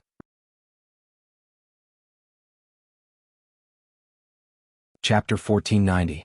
And, after responding, he took her paper to check and put it down. "All right, I'll go back first." She nodded gloomily. This was because the message he had sent last night clearly indicated that no matter how late it was, he would not easily stay at a girl's house. Furthermore, it was all for her own good. She would not unconsciously think of anything else. Other than nodding, she did not know what to say. However, she was still a little worried after writing so late today. When he was about to leave, she walked over and asked, "Are you still coming tomorrow night?" Qin Siding turned back to look at her. "I mean, you wrote so late today. When you go home and clean up, it'll probably be very late by the time you go to bed. Coming to my place might affect your normal schedule. After all, I'm too slow at doing homework." She paused. "So, are you still coming tomorrow?" Qin Siding did not answer at first. Then he raised his hand to look at his bandaged hand and gently shook it in the air. "Depending on the degree of healing, I'll come if I still need to apply medicine and bandage it." Shirnianj knew that he would come to her house. Of course, the premise was that she had helped him bandage it. She quickly nodded. "All right, then I'll ask Auntie Xiang to prepare dinner tomorrow. What do you like to eat? Tell me at school tomorrow. It's too late now. I'll call Auntie Xiang tomorrow." Qin Siding smiled and did not say more. He waved his hand, indicating that he was leaving, and then left the door. Shirnianj turned back to look at the sofa not far away. She recalled the scene when he leaned against the back of the sofa and she pounced on him. She had actually pounced on him. What would Qin Siding think of her back then? Although she had explained later, he had always known that she liked him. Would he think that she did it on purpose? That she wanted to do that to him? She really didn't do it on purpose. It was all his fault for being tall and long. She did not expect him to suddenly stretch his legs forward. Shirnianj quickly raised her hands to press her cheeks, trying her best to reduce the heat. However, her heart was still pounding non-stop. The smell on his body was really nice. Liking a person made her feel that even his fingers that held the pen seemed to emit magic. Not to mention that she had thrown herself at him. Shi Niange had actually been in Qin Siding's arms for a few seconds. Ah! The wound on Qin Siding's hand healed rather quickly because she really put in a lot of effort to bandage it. In less than 4 days he no longer needed to bandage it. As long as he paid attention to disinfecting it every day it would be fine. However, even if he didn't need to bandage it anymore, he still went to her house for a few days. It was great. Qin Siding accompanied her home every day and only left after he finished his homework. This relationship actually lasted for a week. It was getting closer and closer to the college entrance examination. This week, the teacher began to strictly control the evening self-study session. The time for the evening self-study session was changed from 8 to 10 o'clock. Sure enough, even if third-year students were as tired as dogs, they still had to listen to the teachers and the school's arrangements. Originally, she was used to doing homework at home with Qin Siding after school every day. Suddenly she had to study in school for so long. Shi Niange was resistant, but thankfully Qin Siding was her desk mate. In fact, she could sit by his side from morning to night every day. However, the atmosphere at home was completely different from being alone in school. On Wednesday morning, everyone returned from their morning exercises. Shi Niange stood up to get herself a glass of water. When she returned to her seat, the male desk mate at the front table turned back and said to her, "Earlier, Lin Su placed a few books on your desk. There's also a small bag for me to hand to you." Before Shi Niange could speak, she saw a beautiful gift bag placed on her desk. Zhao Shaoqing pouted at her from behind, as though she had discovered something incredible. Shi Niange was somewhat confused. She glanced at the books on the table. They were all revision books for third-year students that she could use recently. She opened them and flipped through them.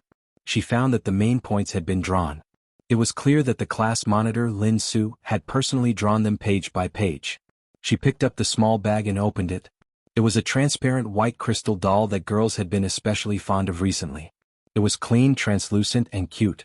The label on the bottom was that it was a flagship store of a crystal brand in Hong Kong. What was this?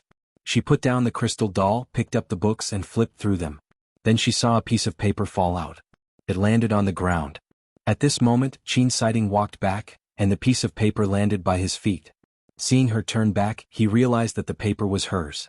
He bent down and picked it up for her. His gaze naturally swept across the contents. Shi Niange did not know what was written on it. She only saw Qin Siding take a look and did not say anything. Instead, she turned her gaze to the class monitor Lin Su, who was sitting in the front seat. Why was Qin Siding suddenly looking at him? Shi Niange blinked at Qin Siding. He did not speak and placed the piece of paper on the table. She quickly picked it up and saw that there was a boy's beautiful handwriting on it. "Nian Nian, I know that after you skipped a grade you've been feeling pressured by the third year of high school. I've drawn many important questions that you're prone to make mistakes in the recent mock exams. Take a look. I hope we can get into the same university. Also, my cousin went to Hong Kong a few days ago. When she came back she brought me some small gifts. I saw that the crystal doll was very cute and suitable for you, so I gave it to you. I hope you'll be happy every day. Lin Su, who hopes to meet you in the same university in a few months' time." After Shi Niange finished reading, she put down the note in her hand. This kind of letter that looked like a confession, but it wasn't exactly a confession. It didn't seem to be a confession, but it was clearly a confession. Should she reply? Furthermore, with so many books, it was obvious that the class monitor had slowly and seriously helped her draw them. If it was the crystal doll, she could return it, but she couldn't pretend that she didn't see these people who stayed up all night to help her draw the important points in the books.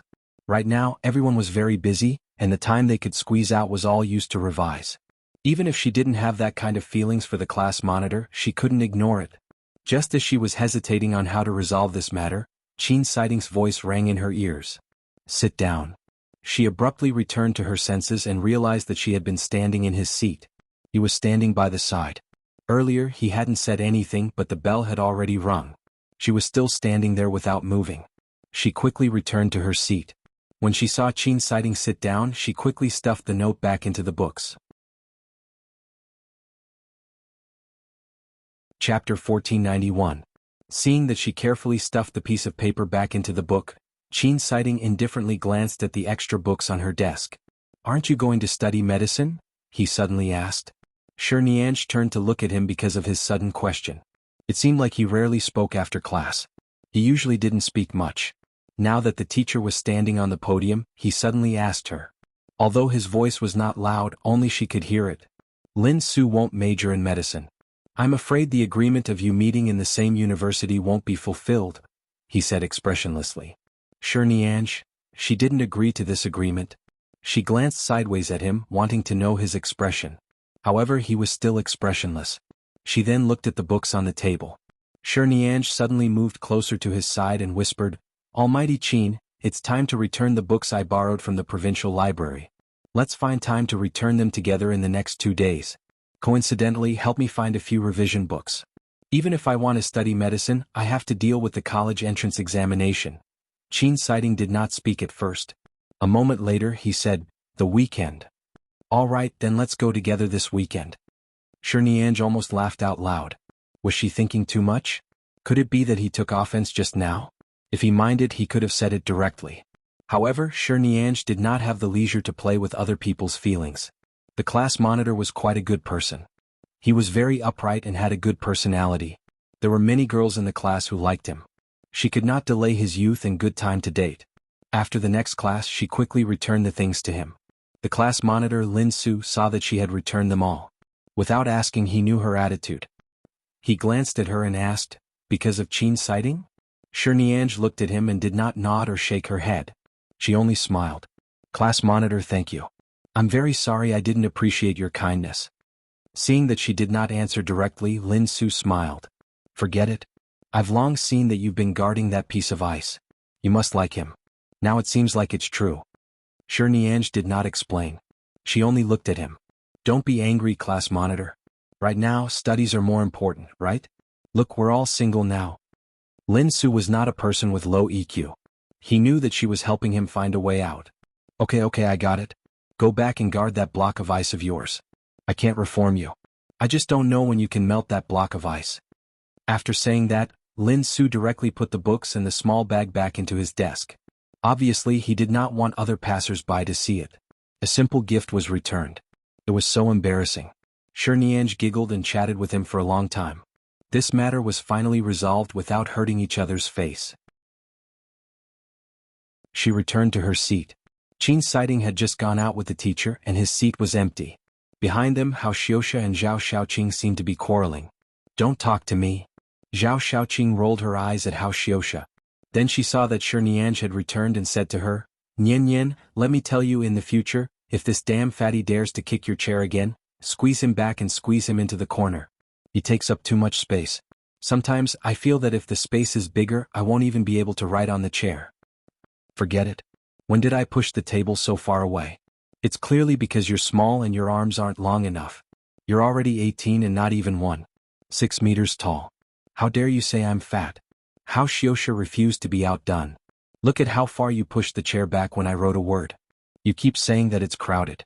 Don't you think about it? With such a big distance, it can fit your flesh. How am I supposed to write? Ever since I became deskmate with you, I've lost 5 kilograms. What else do you want? The two of them spoke one after another, and their expressions were filled with anger. Shirniange was amused. The two of them usually bickered, but today their expressions were so serious. It seemed like they really had a conflict. However, the bell had already rung, so she could not ask anything. She sat down and turned back to see that Zhao Xiaoqing and Hao Xiuxia were still ignoring each other. She turned her head and did not speak. When Qin Siding returned, Shirniange leaned close to him and whispered, We quarreled at the back table earlier. Qin Siding did not look back. He only lowered his eyes to look at her because of her approaching posture. She thought that he would ignore such a boring topic, but he replied, N. Shirniange asked again, Will we quarrel? Qin Siding answered again, No.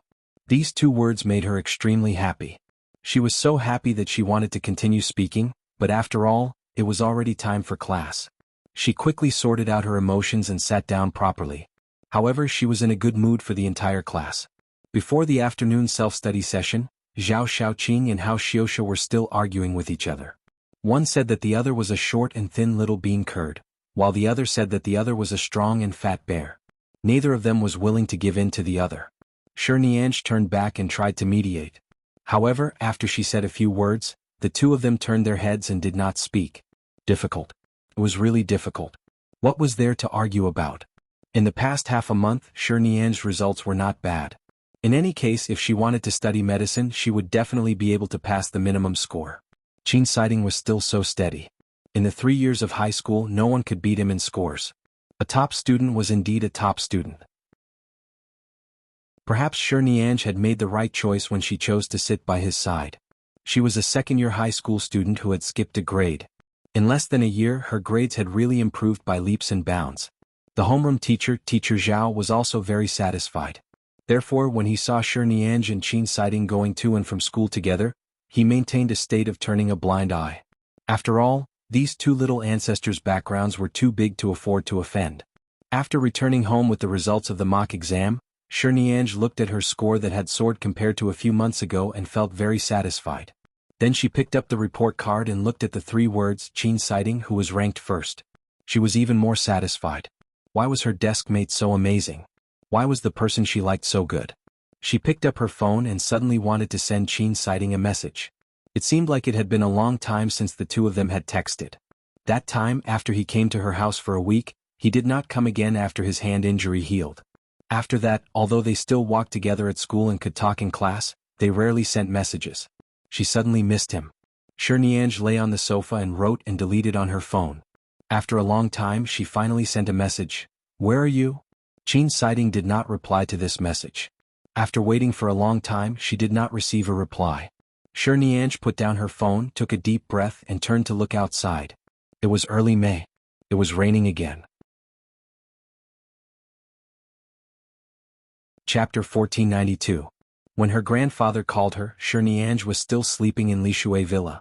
Although her biological clock had long been fixed and she would definitely wake up at 5 or 6 o'clock, it was a rare weekend after all. Furthermore, it was rare for her to rest for an entire day on Sunday. When she woke up and saw that Qin Sighting still did not reply, she closed her eyes and continued sleeping. In the end, she was woken up by her grandfather's call before 8 o'clock. Ever since she skipped a grade to year 3, her grandfather knew that she was under a lot of pressure from her studies, so he rarely asked her to go to the laboratory to help. During the winter break, she had gone there twice, but at that time, there was nothing in the laboratory that she needed to interfere with, so she went to take a look and returned. Today her grandfather asked her to go over. She quickly got up to take a shower.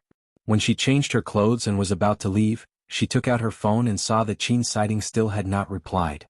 She didn't know if he didn't see it or if he saw it at night but was busy and forgot to reply. Logically speaking, it was more likely that he had forgotten to reply. Shirnian had lunch with her grandfather at noon. Later, her grandfather asked her to help draw a few pictures in the laboratory. He stood by the side and watched her draw while asking, "Your parents didn't ask you to study business and finance again?" "No, they also know that I've been following you since I was young. There are many things that they can't control." After a long time they gave up. Shirnian did not even raise her head as she seriously drew the picture and answered. "Then go to the medical school to report after the college entrance examination. I've already informed the school leaders." "NN. Have you been living alone outside recently?" "Yes." "What about the 2 people who usually follow you?" "Uncle Qin and Auntie Xiang often accompany me, but most of the time I'm alone. It's quite good to be alone. A little girl usually comes home so late from school. No matter if she takes a taxi back or something, it's not safe to be alone. No, I have to go back with you tonight to see how your place is like." Shirnian had no objections. She nodded and lowered her head to continue working. After working in the laboratory for an entire day, she finally remembered to look at her phone. When she took it out, she saw that Qin Sighting had replied to her at noon. "At home." She had left her phone in the cupboard outside the lab that afternoon, so she did not hear or reply. 10 minutes later, he sent her another message. "What's up?" Shirnian said that her mood had been strangely low all day because he did not reply. Even though she had missed the time to reply, when she saw his reply, she instantly felt her heart lighten up. Grandpa was waiting to go home with her, so she didn't have much time to look at her phone. She hurriedly replied, "It's nothing. I miss you." After replying, she didn't feel that there was anything wrong with it. She directly took her grandfather's arm and went back. Grandpa drove and she led the way. After arriving at Lishui Villa, Grandpa really walked a few rounds outside and carefully confirmed the security facilities nearby. When he entered, he even stopped at the security room outside the front door for a while and looked at the people inside carefully before driving in. Shirnian was his big baby. He had brought her up since she was young. No matter who was in trouble, nothing could happen to her. She had always known that Grandpa doted on her. Now that she saw Grandpa checking inside and out, she felt helpless and warm in her heart. It was really good. In the future, when she went to the medical university, she would be able to see Grandpa more often. He was a guest professor there. When she finally entered the house and was changing her shoes, Shirniange suddenly recalled something. She suddenly shouted from behind, "Wait, old Yang. Don't move first. Wait for me to get you slippers." Grandpa's surname was Yang. Everyone addressed him as Dr. Yang or Professor Yang. Shirniange either called him Grandpa or Old Yang. At this moment she suddenly shouted, causing Grandpa to be stunned. He turned back to look at her. "Don't we have them?" Shirniange pointed at the pair by the side. "That were the pair by the side. The one my dad wore when he came, or there's a new pair in the cabinet. Don't step on the right one." Grandpa was confused by her, but he still listened to her. He wore the left pair and turned back to ask her, "What happened to the right pair?" "Nothing much. Just wear the left one." After speaking, Shirniange also changed her shoes. She did not have time to put on her slippers. She quickly picked up the pair of slippers that Qin Siding had worn the past few times and placed them properly in the shoe cabinet. She then took out a pair of other slippers and put them on. "What's wrong with you? I didn't see so many rules when I went to the Shir family. You live by yourself but you have so many problems." Grandpa rolled his eyes at her. "You're so flustered. You have to be careful of a pair of slippers." Shirniange only smiled and did not dare to speak. "Grandpa, you seem to have lost weight recently. Have you been busy in the lab recently?" Shirniange went to change into a comfortable set of home clothes. Seeing that Grandpa had already gone to prepare dinner, she stood outside the kitchen and asked him, "Have I lost weight?" "I don't think so." As Grandpa spoke, he sized up the small kitchen in her villa. He then turned back to ask her, "Do you usually make food yourself?" "Occasionally. I know some simple ones but they're not particularly delicious. Auntie Xiang often comes over. I've relied on her for too long. I'm used to it." Grandpa nodded. "You still say that I'm thin?" Grandpa nodded. "How dare you say that I'm thin? I see that you've also lost weight recently. Don't think that you don't have to work out just because you're a girl. Your villa isn't small either. Just take out 2 rooms and put some fitness equipment. It'll strengthen your body and your immune system. It's good for your body. You have to know that everywhere in this world is not clean." Shirniange chuckled and did not refute the words that he, an old doctor, was used to saying all day. "And got it? I've been too busy revising recently. I'll do it after the college entrance examination. Just brush me off. Your temper is really the same as your mother's. When she was young, I didn't stop urging her. In the end, after she entered Shanghai with your father, she's been busy. Now, she looks energetic every day but her health isn't good at all." Shirniange allowed the old man to nag. In any case, as long as her grandfather was by her side, she would be very happy. Her grandfather's knife skills were really good when he cut vegetables and meat. After all, he had been a doctor for decades. He had held a scalpel countless times, let alone cutting such a small thing. She was also in the kitchen helping out all the time.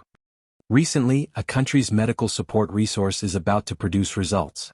After it ends, I can rest for at least 2 months. Do you have any places you want to go? Grandpa will accompany you.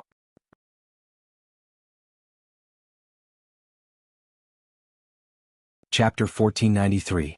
I don't have any special places to go. Recently I've been busy revising. The mental pressure is indeed not small. After the exam I'll rest for a period of time if I can rest well. You can rest abroad. Is there any country you want to go to? I haven't considered it yet. Usually, when I see my parents flying all over the world, I'm no longer interested in the various small gifts they bring back. Shirniange held her chin with one hand. Speaking of which, after the college entrance examination, she should still have a chance to go out with Qin Siding, right? On the other hand, grandmother has passed away for more than 10 years. Even now, you still refuse to find an old partner. Every time my mother returns to China, she tells you about this. Do you really plan to stay alone until you grow old? Shirniange blinked and asked with a smile. Scram. Aren't I already old? I'm already in my 60s. Why would I need an old partner? Do you really want me to find you a step-grandmother? Of course I do. Why wouldn't I? Shirniange helped her grandfather put the meat he had cut into a small plate and marinated it. She then looked at him and said, My parents have been taking over the Shir family's business for so many years. These years they've really been thriving. There's no need to worry about anything at home. All these years, you've been researching various medical experiments, but you've never considered yourself. So what if you're old? It's not like I asked you to pick up young girls like young people. You can find yourself a spiritual partner when you're old. Who says that you can't meet true love at the age of 60? If you delay any longer, when you're 70, you'll probably have to find a young and beautiful auntie to steal your money. Her words angered her grandfather so much that he didn't know whether to laugh or cry. He shook his head. Little girl, what are you thinking about every day? Now that you've grown up and become enlightened, you actually dare to talk about true love with an old man like me. Do you know love? I'm not thinking about anything. I'm just thinking that my grandfather is already in his 60s, but he's still so young, handsome, and elegant. It's not like you can't be so lonely all the time. Shirnianj quickly changed the topic of whether she loved him or not. She was afraid that her recent thoughts would be discovered by her grandfather. Her parents were very open and casual with her education, but her grandfather would be very strict. If he knew, he might not be able to explain it to Teacher Zhao. Teacher Zhao would probably be strict with her from now on. He might even force her to separate her seat from Qin's sighting. Grandfather didn't like to talk about these things. After cutting for a while, he said, "Let's talk about it later. I don't have any thoughts now." Shirnianj didn't say anything more and continued to help him in the kitchen. When it was finally time for dinner, Grandpa asked her about her recent studies. He also said that he told Teacher Zhao to ask the class monitor and some of the students with good grades to help her out. He also asked if there were any students who often helped her with her studies. After all, the class monitor, Lin Su, was in the top 10 of the school year. However, to Shirnianj, the person who was affected the most was Qin's sighting. Lin, Lin, Lin, Lin Tanghe. And I'll find some time to have a meal with you. Before the college entrance examination, Grandfather will help you thank him. There's no need. Grandfather, we children are all afraid when we see each other's parents. Are you going to see him? Is this a reward or a scare? What? Could it be a boy? Who said that the person who tutors me must be a girl? Did you specially tell Teacher Zhao? Grandfather thought about it carefully and realized that he had missed this point. However, seeing that she didn't seem to be in a relationship, he nodded. That's right. Forget it. It's fine as long as your grades can be raised. It's not long before the college entrance examination. You'll be able to do it in 2 more months. Shirnianj nodded. At this moment, Zhao Xiaoqing sent a message. She lowered her head to chat with Zhao Xiaoqing. Who are you talking to? Grandfather asked with a smile. My classmate, a girl sitting behind me. She's celebrating her birthday tomorrow. She asked me if I had time to go out for dinner tonight. Shirnianj answered frankly. Grandfather raised his brows. A girl? Not a boy? She's really a girl. Shirnianj raised her phone to show him the contents of the message. Grandfather did not say that he wanted to see it, but his gaze still inadvertently swept over. He originally believed her, but seeing her expression of, I'm really chatting with a girl. There's no messy boy, he chuckled and said, if there's anything between you and any of your classmates, remember to tell me. This so-called situation was referring to her puppy love or something. She answered vaguely and then lowered her head to continue texting Zhao Xiaoqing. Have you prepared a gift? Grandfather asked. Shirnianj thought for a moment. I'll go to the shopping mall near the school to take a look during the lunch break tomorrow. She had already known that Zhao Xiaoqing's birthday was coming up. There were so many students in a class and every few days, there would be a classmate celebrating her birthday. However, she, who was not familiar with her, would at most say happy birthday. However, after she skipped a grade to her 3rd year, her best friend was Zhao Xiaoqing, so she had actually prepared a gift long ago. Zhao Xiaoqing had learned dance since she was young. In the past few years of high school, she had temporarily stopped all her dance classes because of her heavy studies.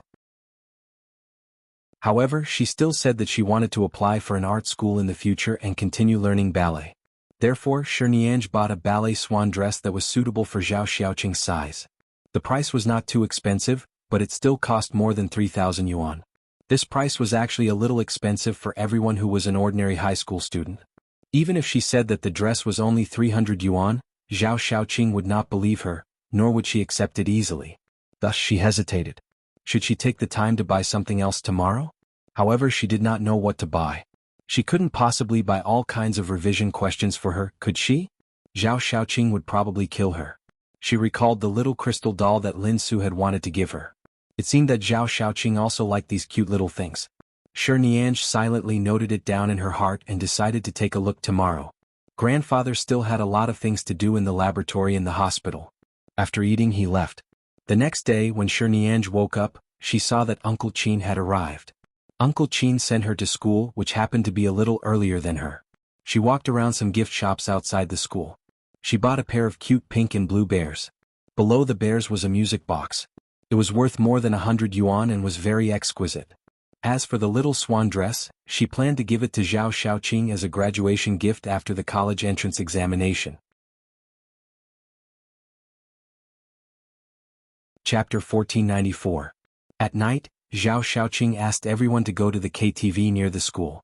Although Zhao Xiaoqing's personality was very docile and simple, because she was too quiet and always sat in the back row, she did not have many friends who were especially close to her. There were only 4 or 5 of them. Including Niange and Hao Xiuxia, who quarreled with Zhao Xiaoqing all day, she was the only one who went to the KTV together. Why didn't I see Almighty Qin today? Nian, weren't you very close to Almighty Qin some time ago? Jin Shui, who was usually on good terms with Zhao Xiaoqing, suddenly said this after entering the KTV and seeing that Niange was helping the waiter distribute the fruits. It clearly sounded like a normal question, but for some reason Niange heard a hint of sarcasm in his tone. She raised her eyes to look at Jin Shui. Zhao Xiaoqing heard this and quickly came over to smooth things over. Xiao Shui, don't spout nonsense. Nian and Almighty Qin are desk mates. It's normal for them to communicate a lot. They're both single. Don't say anything that will cause people to misunderstand. So I misunderstood. Jin Shui looked surprised. I thought Nian and Almighty Qin were together.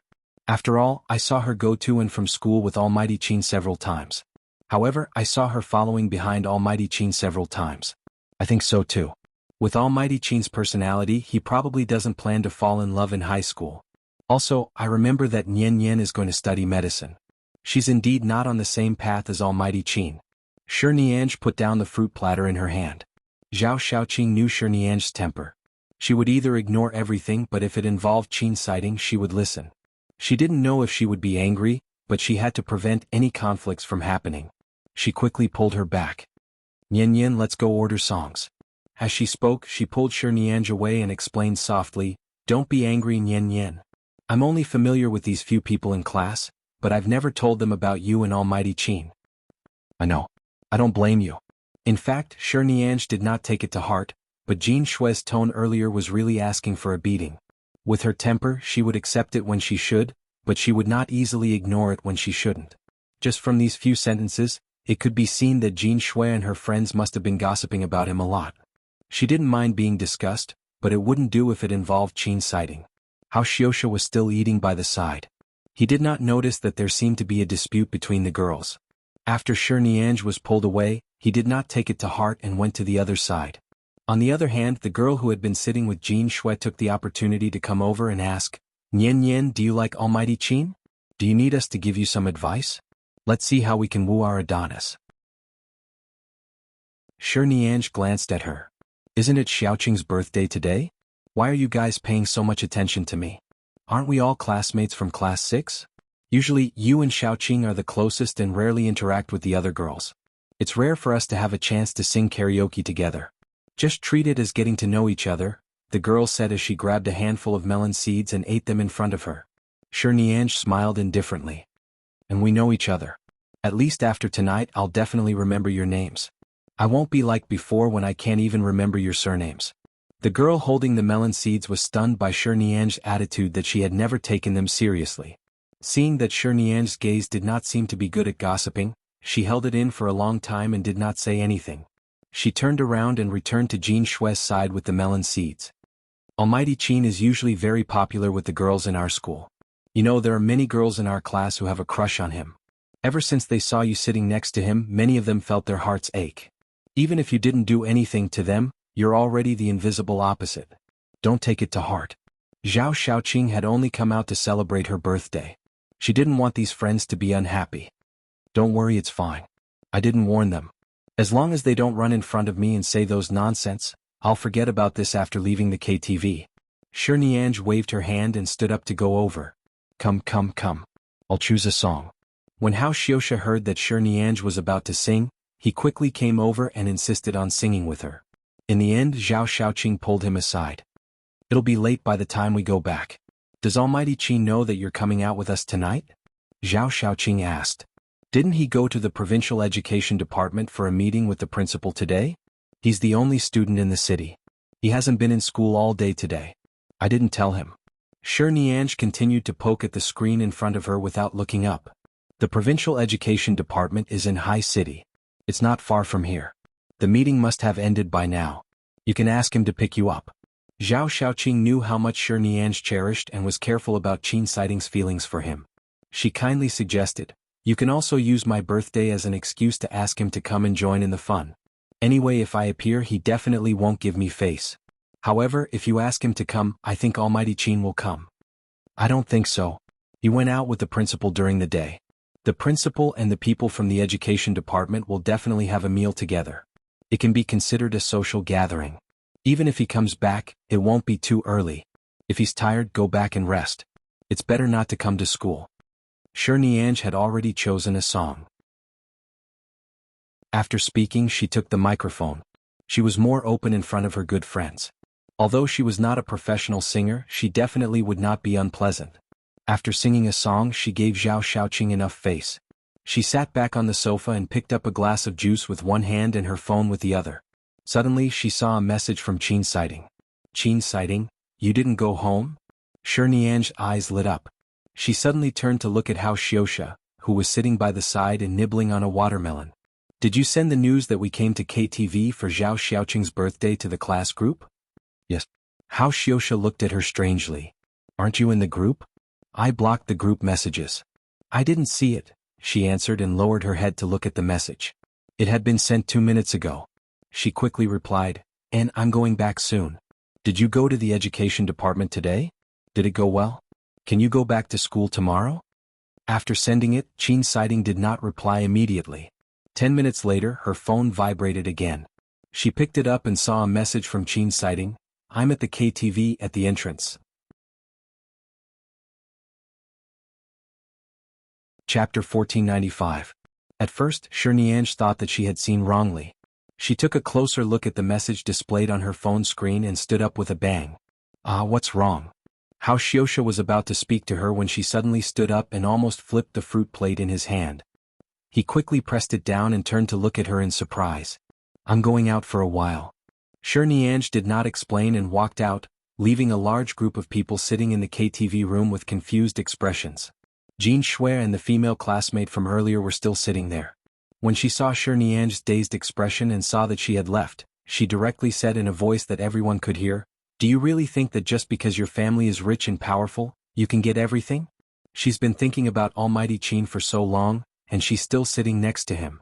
If it weren't for the fact that Almighty Qin couldn't be bothered to argue with her, he would have chased her to another seat long ago. She really thinks that she has a sense of existence by his side. As soon as she finished speaking, the few girls present who also had some admiration for Qin Sighting but had never dared to show it remained silent. They did not interrupt, but they all held the intention to watch the show. Zhao Xiaoqing frowned. Jin Shui, there's no need for you to say that, right? I didn't say anything. By the way, Zhao Xiaoqing, you usually sit behind Shi Nianzhi and Almighty Qin. You're the closest to them. Usually, Shi Nianzhi smiles mischievously and pretends to be cute by Almighty Qin's side, right? Don't you feel disgusted? Jin Shui hugged her arms as she sat on the sofa and snorted disdainfully. No, I only saw that Almighty Qin treats Nian Yan quite well. Zhao Xiaoqing didn't want to make everyone unhappy because of this topic, but she really felt that there was no need for everyone to treat Shi Nianzhi as an enemy just because she was sitting by Qin Sighting's side. Shi Nianzhi was really very good. At the very least, among the classmates she had met since she was young, no matter if they had good family conditions or not, it wasn't that there were none like Shi Nianzhi, but it was rare. Diske, why are you speaking up for her? Is it because you've been hanging out with her for so long that she always treats you to meals and buys you gifts? Are you hugging her thighs now? Jin Shui looked at her coldly. Zhao Xiaoqing's expression instantly darkened. Before she could say anything, Hao Xiuxia, who was busy eating, suddenly put down the fruit plate and said loudly, What the F***ck are you talking about? No one expected that the fatty, who usually didn't care about anything, would suddenly speak. He was a boy after all. Jin Shui was shocked when he suddenly spoke in such a tone. Zhao Xiaoqing sits at the same table as me. I can see how she usually interacts with others. I can also see what kind of person Shi Nianj is. Also, so what if the Shi family was rich and powerful? She had never done such a thing. Xiao Qing had always been fair and had never taken advantage of anyone. Also, the gifts you gave are all here. Take a look. Shi Nianj's gifts are at most 20 to 30 yuan more expensive than yours. How did she show any sense of superiority? How did little Qing hug his thigh? If you don't know how to speak, don't King spout nonsense. Jin Shui looked at the gifts piled up by the side. At first she felt speechless, but then she mocked. That's right. The eldest daughter of the Shi family, who is worth hundreds of millions, actually gave her best friend a gift of more than 100 yuan. Your friendship is really suspicious. To us, a gift of more than 100 yuan might be a few days' worth of pocket money. To her, even beggars would be more than this, right? Hao Xiuxia and Zhao Xiaoqing knew very well how Shi Nianj usually treated them. Hao Xiuxia stood up and was about to speak when Zhao Xiaoqing quickly reached out to pull him. Hao Xiuxia stood up and was about to speak when Zhao Xiaoqing quickly reached out to pull him. Alright, stop talking. Nian Nian isn't someone that everyone loves. She said that she doesn't need everyone to like her. We know what's going on. It's my birthday today. Everyone be more harmonious. F***ck, Hao Xiuxia endured it and sat back down. He picked up the fruit plate again, but his expression was clearly not good. Jin Shui and the others were just casually saying it to regain some face. Seeing that the atmosphere was not right, they stopped talking. After a while, Jin Shui stood up again and said, "All right, this doesn't affect my friendship with Zhao Xiaoqing. Hasn't Shi Nianj already left? Anyway, I'm not familiar with her. It's fine if she leaves. Come, let's sing." Hao Xiuxia ignored them. He picked up the watermelon and took a bite. Then he glared at Zhao Xiaoqing as though he was scolding her for making friends. Zhao Xiaoqing did not expect that singing karaoke would turn out like this. Usually, Nian Nian rarely interacted with the girls in class. Everyone was quite busy now. Shi Nianj was a student who had suddenly skipped a grade. There were only a few people she was familiar with. She was busy revising and did not have time to come out for social activities. She was only classmates with Jin Shui and the others on the surface. In private, she had never spoken much. She didn't expect that singing karaoke together would cause so much nonsense to reach Shi Nianj's ears. She was really impressed. Seeing that Jin Shui and the others had gone to order songs, Zhao Xiaoqing gave up her seat and turned to sit next to Hao Xiuxia. She picked up a piece of grape from the fruit plate in his arms with a toothpick and whispered as she ate, "I think they're really thinking too much. In our entire school, it seems like only Nian Nian is qualified to be with someone like Almighty Qin. Besides, Almighty Qin has always been quite good to Nian Nian." Hao Xiuxia snorted coldly. "I don't care about other people's matters. Anyway, stay away from such talkative girls in the future. You're usually quiet and don't talk so much nonsense. Don't learn from these people." Zhao Xiaoqing was stunned for a moment before looking at him in surprise. Hao Xiuxia did not explain and continued nibbling on his watermelon. Shi Nianj had already walked out of the KTV. She had even mentally prepared herself for a long time, telling herself to calm down. However, she couldn't calm down. What should she do? Qin Siding wasn't in school today, but he suddenly came to the KTV. Given his relationship with the other students, and the fact that she heard that he never participated in any activities other than official school activities, he had never appeared on any of his classmates' birthdays. However, he actually suddenly came to the KTV in the middle of the night. She ran out of the KTV and saw Qin Siding's back view standing beside the huge microphone statue in front of the KTV. He was as cold and tall as a jade tree. Shi Nianj smiled and could not be bothered to be nervous. She ran over and called out to him, "Almighty Qin." When Qin Siding heard the voice, he turned to look at her. At first he was expressionless. However, when he saw her jogging over, he raised his brows. Shi Nianj ran over with a smile. Before she could catch her breath, she called out to him again, "Qin Siding." Chapter 1496.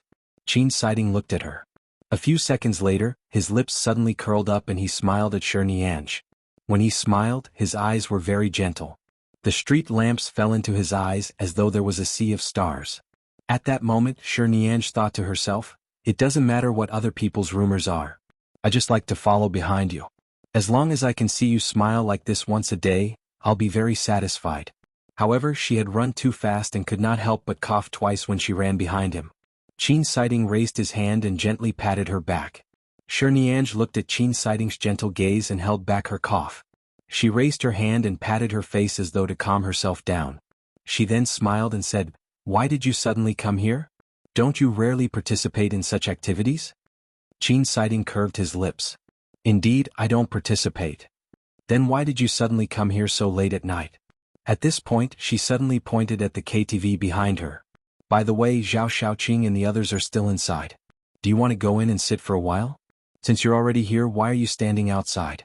If you don't want to sing karaoke, you can sit down and rest for a while. Sit down and chat. Eat something. You definitely didn't eat well when you went out for a meeting with the school leaders during the day." Qin Siding still did not speak, but his eyes were looking at her. Shi Niange was about to say something when her phone suddenly rang. She quickly picked up the phone. "Hello, grandfather? You went out to play with your classmates?" "And I'm outside. Didn't I say yesterday that I have a good friend's birthday tonight?"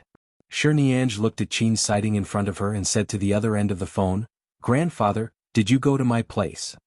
"No, I'm still in the lab. I looked at the time and remembered that you said you had an event tonight. I called to confirm your safety." "Haha, I'm definitely safe. We're all good friends. Don't worry." "What time are you going back? Do you need a car to pick you up?" "No need. I'll take a taxi back. I'm hanging up, grandfather. I'll go to your place again this weekend." She put down the phone and put it in her pocket. She raised her head and saw that Qin Siding was still looking at her. Her eyes were bright. "Almighty Qin, are you passing by or did you come here on purpose? Where are you going so late?" Qin Siding said, "I'm not passing by." "Oh, it's not the road." She nodded, but just as she was about to say something, she suddenly stopped. "Not passing by? Does that mean he came here on purpose? What did he come here for?" She looked at him again, but Zhao Xiaoqing sent her a message asking if she had left or was outside. She took a look at her phone and replied, "Wait for me for a while. I haven't left." Then she said, "Almighty Qin, are you going in?" "Who are they?" he asked. "Those in our class. You know that I skipped a grade and my relationship with the boys and girls in my class is very average. After all, I've been lacking classmates for 2 years. I'm already very lucky to know you and Xiaoqing. I'm not very familiar with the others, but it's Xiaoqing's birthday, so I played with them here for a while." As she spoke, she reached out to pull his arm, wanting him to go in with her. However, just as she was about to touch Qin Siding's arm, she quickly stopped. What was her relationship with him? They were usually desk mates, so it was normal for them to accidentally touch each other's arms. It was also normal for her to grab his hand and help him bandage it when his hand was injured. However, it didn't seem right for her to pull him over at the entrance of the KTV in the middle of the night. She chuckled again. "Ihi, do you want to come in and have a seat?" Qin Siding's beautiful brows moved slightly as he looked at her hand. After 2 seconds, he gently raised his arm and let his arm touch her palm. It was almost summer. The weather at night was not cold, but it was slightly cooler than during the day. He was wearing a short-sleeved t-shirt and casual pants. When he leaned in, her palm felt the slight coolness of his skin. This warmth passed through her palm and instantly entered her heart. Shi Niange suddenly recalled the feeling of Qin Siding holding her hand a few times. That indescribable throbbing. Right now, it was even more so because he had taken the initiative to offer his arm. She directly held his arm, and the two of them walked toward the entrance of the KTV. When she held his arm, she was still hesitating whether she should place her hand on his forearm or raise it to maintain a polite distance. Before she could think of an answer, a few drunk men walked out of the KTV's entrance. They walked in a hurry and bumped into her. She staggered and leaned toward Qin Siding. Not to mention that her hands were completely pressed against his, she almost bumped into his embrace when he turned his body to the side and brought her along to make way. Qin Siding clearly looked dissatisfied as he glanced at the few people who had already staggered away. He lowered his head to look at her. "Are you okay?" "Yes. Of course there was something." She actually leaned into his arms again. Shi Niange pretended to be calm and retreated from his arms. She continued to hold his arm. "It's fine. Those people drank too much. It's too common in such a place. It's fine, it's fine. Let's go in." When they walked in, Shi Niange's hand was holding his, and her palm was pressed against his arm. In fact, the main entrance of the KTV was still some distance away from the private room on the 2nd floor. In fact, they could take the elevator up, but it was only the 2nd floor. Shi Niange could not bear to shorten the time they spent walking together, so she simply walked up the stairs in the middle of the KTV with him. As the two of them walked up step by step, Shi Niange lowered her head to look at Qin Siding's casual pants. Why were his legs so long? Usually when he wore his school uniform she knew that he was tall and had long legs. However, the school uniform did not particularly accentuate his figure. Now that she saw him wearing such casual pants he really looked good. The Qin family's background was too strong. It was impossible for Qin Siding to debut and become a celebrity. Otherwise, if he was dug out by some talent scout in the future, he would definitely become an especially handsome and popular celebrity. However, if he really became a celebrity she would have too many love rivals. Just thinking about it made her nervous. Qin Siding's arm moved. She looked up at him and saw that he had stopped after walking up to the second floor. He lowered his eyes to look at her. What's wrong with your hand? Earlier she had suddenly tightened her grip. It was because she thought that there were too many love rivals. She did not expect her body to react first and actually tighten her grip. Shiniange blinked and changed the topic. You haven't said it yet. Why did you suddenly come here?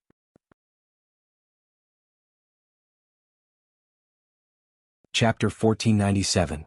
Qin Siding looked at her nervously pinching his arm and said, Didn't you say you missed me? Shiniange's expression slowly changed from dazed to surprise and then to some kind of emotional crack. She said she missed him? When? In a daze, she seemed to remember that in the last message she had sent him, there really seemed to be the words I miss you. In the end, her expression turned to look at his face. Qin Siding did not say anything more and gestured for her to continue holding his arm. She obediently continued to hold his arm and walk forward. Which one? He asked, glancing in as he reached the doors of the first few boxes. That one, 206. She pointed with her eyes. Then he went over. When she opened the door and entered, Shiniange was hesitating about whether she should put down her hand when Qin Siding had already walked in. She was also a little confused as she followed him in. The moment Qin Siding's figure appeared in front of the door, Jin Shui, who was singing with the microphone, stopped. Her expression was surprised as she looked in the direction of the door in disbelief. She held the microphone and stood there, turning into a statue. The others also looked at Qin Siding in surprise, especially when they saw that Shiniange was holding his arm and entering with him. Although there were not many people in the private room, their gazes were different. The fruit pit in Hao Xiuxia's hand almost fell to the ground. Zhao Xiaoqing was surprised. Almighty Qin? Holy *T. What's going on? A brother who was close to Hao Xiuxia muttered. Hao Xiuxia expressed that he did not know either. Usually he sat behind Qin Siding and Shiniange and knew that the two of them were quite close because they were deskmates. However, he did not expect that. Was this considered publicly announcing their relationship? No, when did they start? Not only were the two boys stunned, but the other girl's expressions were also interesting. At first, Shiniange couldn't believe that he would go in with her just like that. However, there were many people here, so she restrained her expression and said generously, Go sit over there. There's an empty seat over there. Qin Siding did not refuse. His gaze landed on Zhao Xiaoqing, who was still sitting there in surprise. Happy birthday. I came in a hurry. I'll give you a gift later. No need. Almighty Qin, you actually came. This is a big gift for me, okay? This is too much face. Zhao Xiaoqing quickly stood up and gestured for the others to quickly move to the side and let Almighty Qin and Shiniange sit there. The few of them were silent and did not speak. When they received Zhao Xiaoqing's gaze, they thought for a moment and stood up to move aside. After all, it was Qin Siding. Although this crown prince was usually quiet and did not like to fight in school, he was indeed the most difficult person to provoke in the entire school. He had the biggest background, so they had to avoid him. Qin Siding did not say much. Shiniange pulled him over to sit and he walked over to sit down. He was a clean and good-looking young man. He was tall and had long legs. When he sat down he naturally stretched his legs forward. He was dressed in simple light-colored casual clothes. He did not look as strict as when he wore his school uniform in school, but he still exuded an unapproachable coldness. However, this coldness seemed to exclude Shiniange. He was not too cold to Shiniange. Zhao Xiaoqing felt that since Shiniange was here, there was no need for her to join in the fun. However, today was her birthday and Almighty Qin was also here. She had to go over and say a few words, so she walked over and gave Shiniange a look. She meant for her and her Almighty Qin to sit here quietly and not go anywhere else. Then she asked, Almighty Qin, do you want to drink or drink? Don't we still have exams tomorrow? Qin Siding asked. Yes. Zhao Xiaoqing was stunned by the question. However, there had been exams every few days. They were already used to it and were almost numb to it. Then why are you drinking? Qin Siding saw that there were a few new bottles of mineral water on the coffee table. He took one over. Go play. Don't worry about me. I'll drink this. Oh, okay. Almighty Qin's aura was too strong. Zhao Shaoqing nodded repeatedly and did not dare to ask any more questions. She turned around and left. Jin Shui and the girl from before stopped singing. They sat back on the sofa and occasionally glanced in this direction. However, Qin Siding clearly did not turn his gaze in that direction.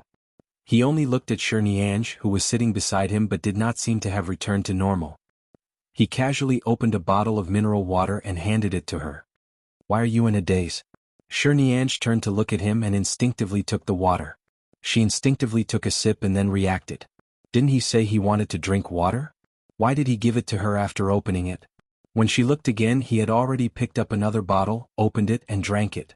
Seeing him drink and swallow, Shi Nianj felt her throat start to burn again, especially in this KTV private room.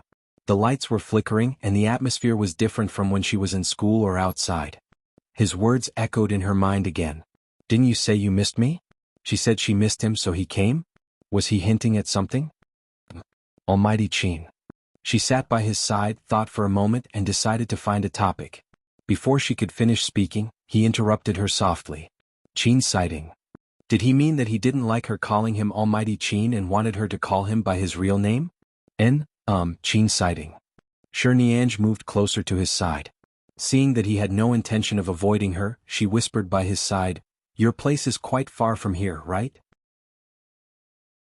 I remember that every time you go back it's not too close.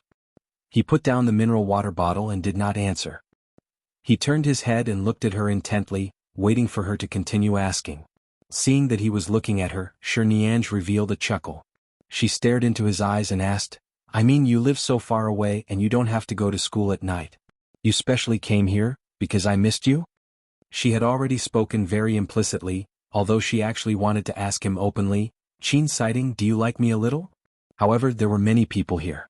No matter how thick-skinned she was, she had to at least restrain herself. In the end, the clean young man in front of her suddenly raised his hand and stroked her head, pushing away the bangs on her forehead that had just covered her eyes. Jin Shui, Zhao Shaoqing and a few other girls, including a few men present, were shocked to see Qin Siding's actions. Shi Nianj's heart was beating like a drum. Chapter 1498. Why else would I come? He smiled and moved his hand away from her head. Just this sentence was enough to make Shi Nianj blush and her heart warm. She felt as though she was about to melt by his side. She had never joked about love, and she could tell that Qin Siding was not the kind of person who would joke about such things.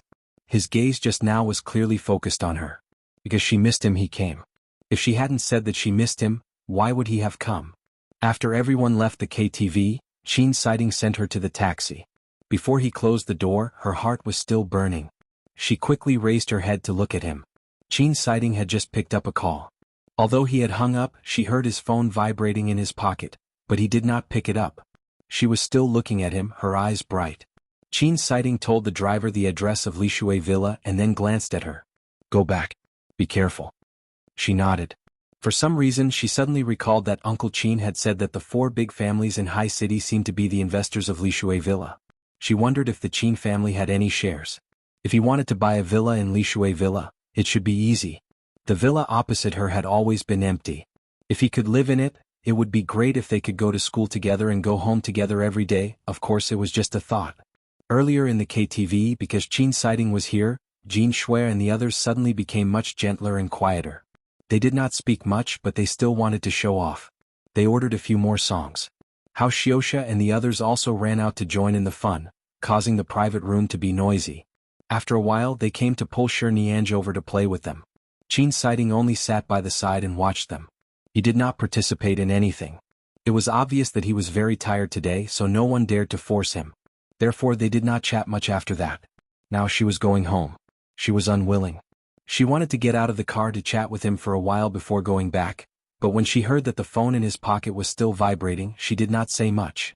She only waved at him in the car. See you tomorrow, Qin Siding. He smiled and helped her close the car door. At noon the next day, Zhao Shaoqing had a stomachache because of her period. Shi Nianj went to the school supermarket to help her buy a heat pack. In the end, the heat packs in the supermarket were sold out, so she had no choice but to go out of the school to buy them. At noon, there were always many students walking around outside the school. Many boys would usually hide outside and smoke at this time. Many people gathered in a small square in front of the school. Unless necessary, Shirniange would usually stay in school. She rarely left the school at noon. Just as she was about to go to the supermarket, she passed by a small square with a lot of people in front of her. Suddenly, a puff of smoke was directly sprayed on her face. She turned around and saw that it was a few hooligans from grade 12, class 2. She didn't say anything and just assumed that they didn't mean it. She turned sideways and was about to walk past the small square. Yo, isn't this the medical genius who skipped a grade to grade 12? Someone with a cigarette in his mouth stopped in front of her, blocking her way. Younger than us by a year, right? Little sister, do you want a cigarette? I don't smoke. Move aside. Shirnian's expression was cold as she pushed the person in front of her away. Don't be in such a hurry to leave. There's still an hour before class starts. Why are you in such a hurry? The person sprayed another puff of smoke at her face. Brothers, we haven't eaten lunch yet. Do you want to treat us to a meal? This group of people was probably related to Tang Xiao or the class belle of their class, Suichi. After all, they were in the same class. They had probably heard of something.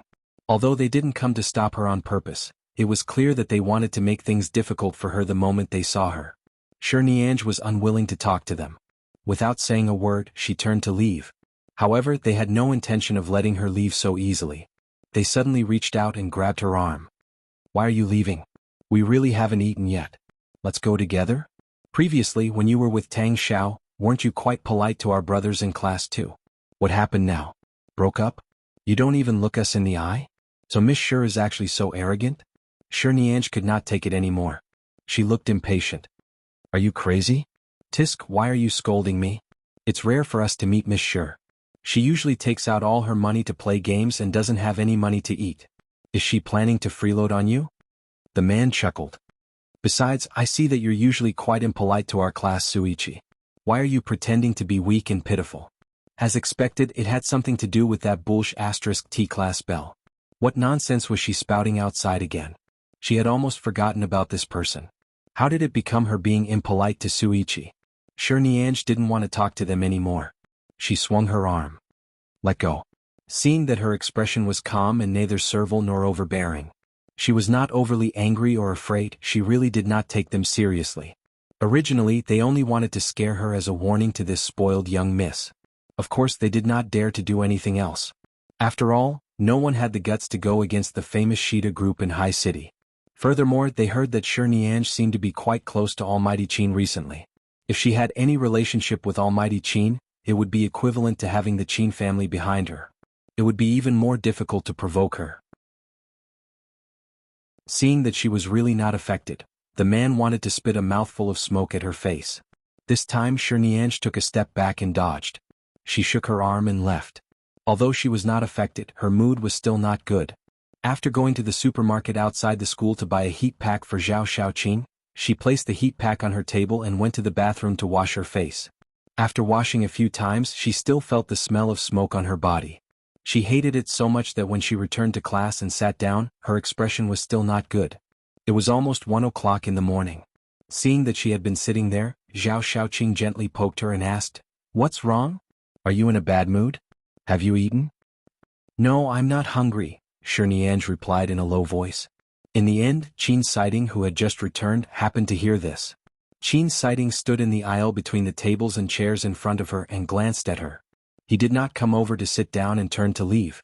10 minutes later, he returned with a vacuum-packed sandwich cake and a bottle of hot milk. He did not say anything and only placed it on the table in front of her. She looked up and saw it, then turned to look at him. "Eat." He did not say much and only said these 2 words before sitting down. If she did not eat, her stomach would indeed hurt, but she did not want to tell him that she did not eat. She did not expect him to buy some simple food for her when he heard it. Chapter 1499. It was almost time for class, and it was indeed not convenient for her to go out to eat. However, looking at the small cake with a layer of fruit and milk, Shirniange's mood, which had been affected by the hooligans from class 2, finally improved. She ate the cake and drank the milk. She was just full. A piece of cake would not be very full. Her mouth was sweet and her mood soared. The bell rang.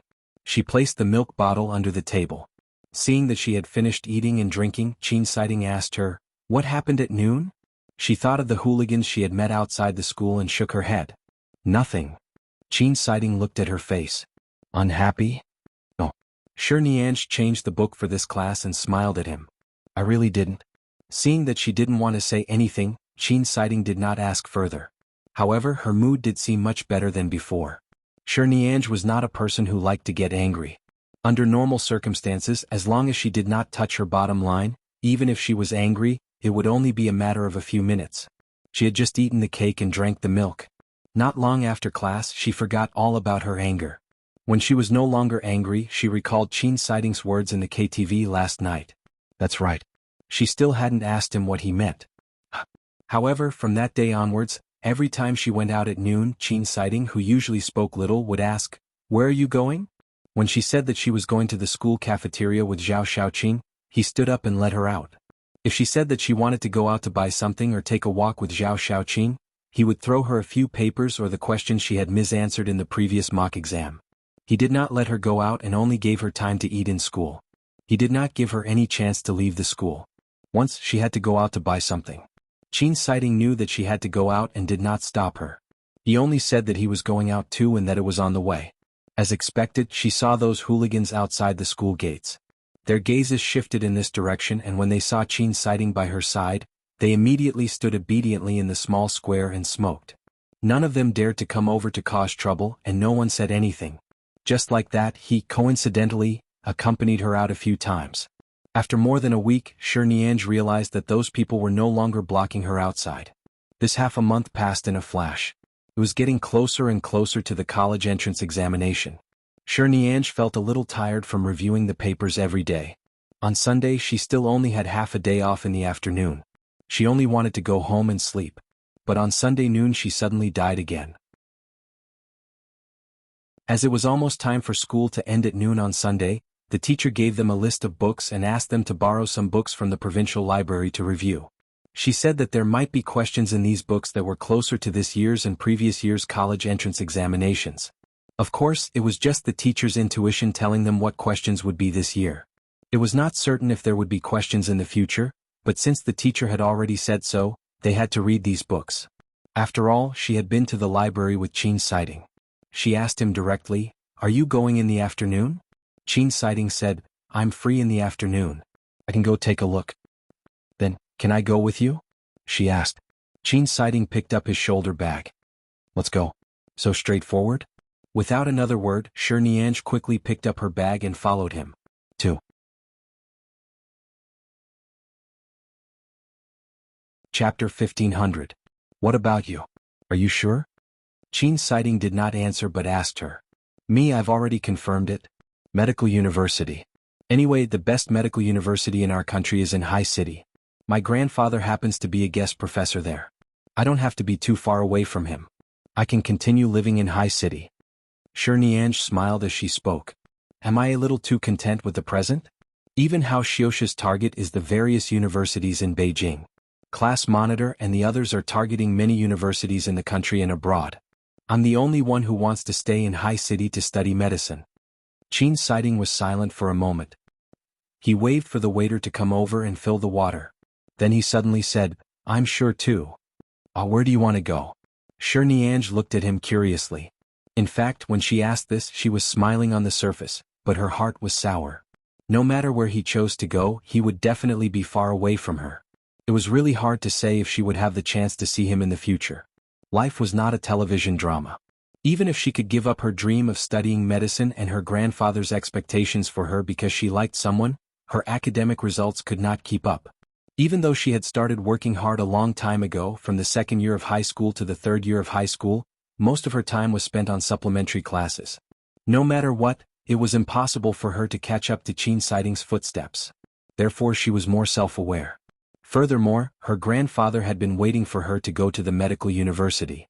She did like this clean young man in front of her, but her grandfather had been waiting for her to grow up and study medicine since she was a few years old. He even said that he wanted to see her become a famous doctor in her lifetime. Although the love of youth was precious, she could not disappoint her grandfather. Therefore, if there was really something that she could not force, she might as well not ask. She did not want to affect others' paths, nor did she want to make things difficult for them. Qin Siding's future path would definitely be bright. Perhaps one day they would meet again. At that time they would still be sitting in the same restaurant with smiles on their faces. He just didn't know when that day would come in the future, and what kind of status they would have at that time.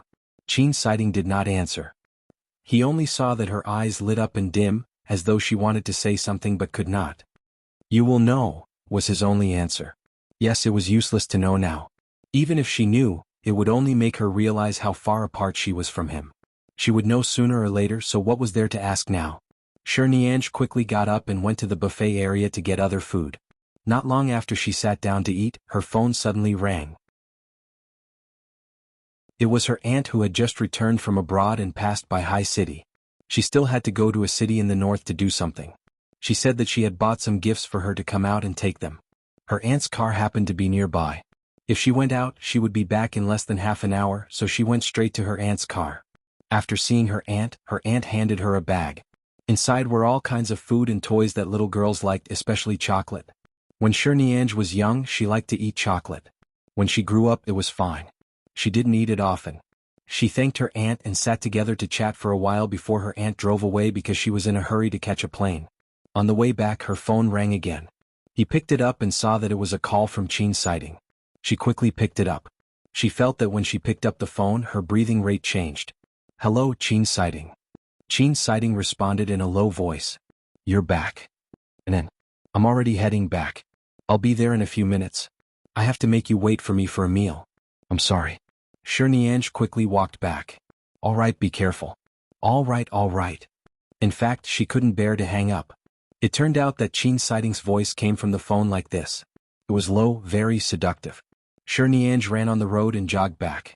When she entered the Japanese buffet restaurant, she was still panting. She ran to the table and quickly sat down, placing the small bag filled with food and gifts to the side. "I'm not rushing you. Why are you running?" Seeing that she was panting and her face was red, Qin Siding frowned slightly. Shirniange chuckled. "I'm hungry. Hurry up and eat. I still have to go to the library later." Qin Siding nodded. "I've eaten." That's right. She had been out for more than half an hour. There were many hot dishes that she could eat immediately. Thankfully, she did not order much earlier. Before she could speak, the waiter brought up the same hot dishes as before. It was obvious that Qin Siding had ordered them for her after hanging up. She thanked him and quickly ate, not wasting any more time. After dinner, the two of them went to the provincial library. As expected, they met several classmates from the same world as them. Everyone listened to their teacher and came here to look for books. Although there was more than one revision book, there couldn't be too many. Shirniange began to worry. Did we come too late?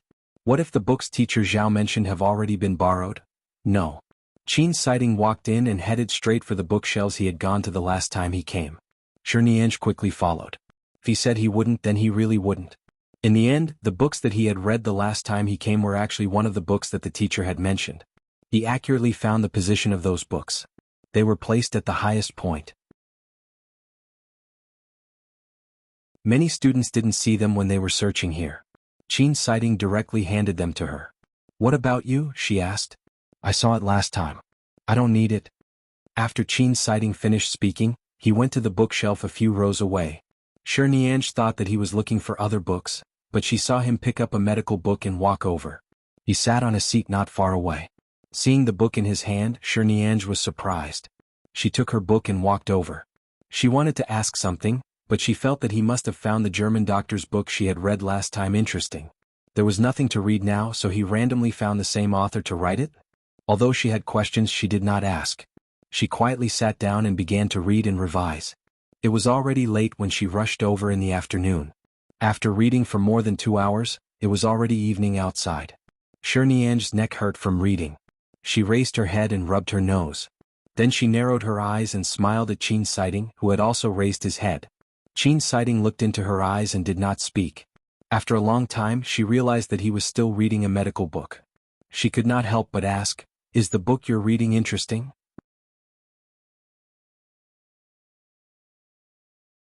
Chapter 1502. Qin Siding glanced at the things on the table. He did not accept them or ask anyone to take them away. He just sat down. Nianj saw that he was in a good mood today. He actually did not return the gifts that those people had placed on his table. She took advantage of the atmosphere of the college entrance examination to sit down and whispered to him, "Almighty Qin, everyone is giving each other graduation gifts. We've been deskmates for so long. What are you going to give me?" In fact, she was really joking. She was already very happy to be able to see him every day. How could she dare to ask him for a gift? However, Qin Siding did not answer immediately. It was raining outside the window. The June rain carried a hint of coolness into the classroom, causing everyone's heart to feel as though it had been cleansed, clean and clear. "All right, I'm just joking. I'm not thick-skinned enough to ask for a gift. Actually, after graduation you just need to write me a message. I promise I'll keep it in my photo frame for a lifetime. After the college entrance examination I'll give you a gift," Qin Siding suddenly said, interrupting her. Nianj didn't expect him to really give her a gift. For a moment she didn't know if she should be ashamed or excited or both. In any case, when she met Qin Siding's gaze, her entire heart floated up and then sank to the bottom.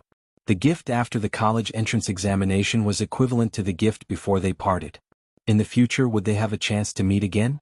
The day before the college entrance examination, the teacher said that everyone should go home to pack their things and rest for a day. They could revise at home or go out to relax. They would come back the next day to take the college entrance examination. Nianj did not have the mood to revise at all. When she was free she would still read those medical books. However, after resting for an entire day she was actually thinking about whether Qin Siding planned to revise at home or go out to do something. Thus, after school on the way back she followed him and suddenly asked him, "Qin Siding, are you busy tomorrow?" Qin Siding turned to look at her and said, "I'm fine." Her eyes instantly lit up again. "After the college entrance examination, we will officially enter the ranks of adults. Tomorrow is the last day of our childhood. Do you want to go to the amusement park?" Qin Siding clearly did not understand her reason, but he only raised his brows. Seeing that he did not speak, she said frankly, "I want to go." Hearing these words, Qin Siding smiled lightly. "All right." The rest day before the college entrance examination happened to be a weekend. When Nianj went out, she found that there were many people everywhere. She followed Qin Siding on the bus to the newly opened amusement park in the suburbs. There were always many people in newly opened places, especially those who brought their children there. The two of them sat at the back. She sat inside and Qin Siding sat outside. The air conditioner in the car was very comfortable. Nianj suddenly said to Qin Siding, "Can we change seats?" Qin Siding looked at her. "What?" "Nothing, I just want to change seats." Qin Siding did at Siding Qin Siding and said, "Siding at." Qin, at Siding at. After Nianj sat outside, she raised her eyes to look at the woman in her 20s who had been standing by the side because there was no seat. She smiled at her kindly. Earlier, because this woman was leaning against Qin Siding, she had deliberately pushed him down a few times. Although she did not go overboard and only made people feel that the car was too crowded, Qin Siding simply avoided her. After that, the woman simply placed her hands behind the back of his chair. She felt that she wanted to take advantage of some good-looking young man. Moreover, the woman was holding a cup of milk tea in her hand. Who knew if she would accidentally spill the milk tea on him and then help him wipe his clothes and pants? Before that, she felt that it was better for her to sit outside with the woman. Seeing that she was sitting outside with that good-looking young man, and from the looks of it, they seemed to be in love, the woman's gaze turned awkward. She turned to the side and squeezed to the railing by the side, not continuing to walk in this direction. Nianj retracted her gaze in satisfaction and turned to look at Qin Siding's understanding expression. "We're almost there." Seeing that she was sparing no effort to protect him, Qin Siding smiled and nodded. The place they were going to was equivalent to a newly developed tourist attraction in the sea.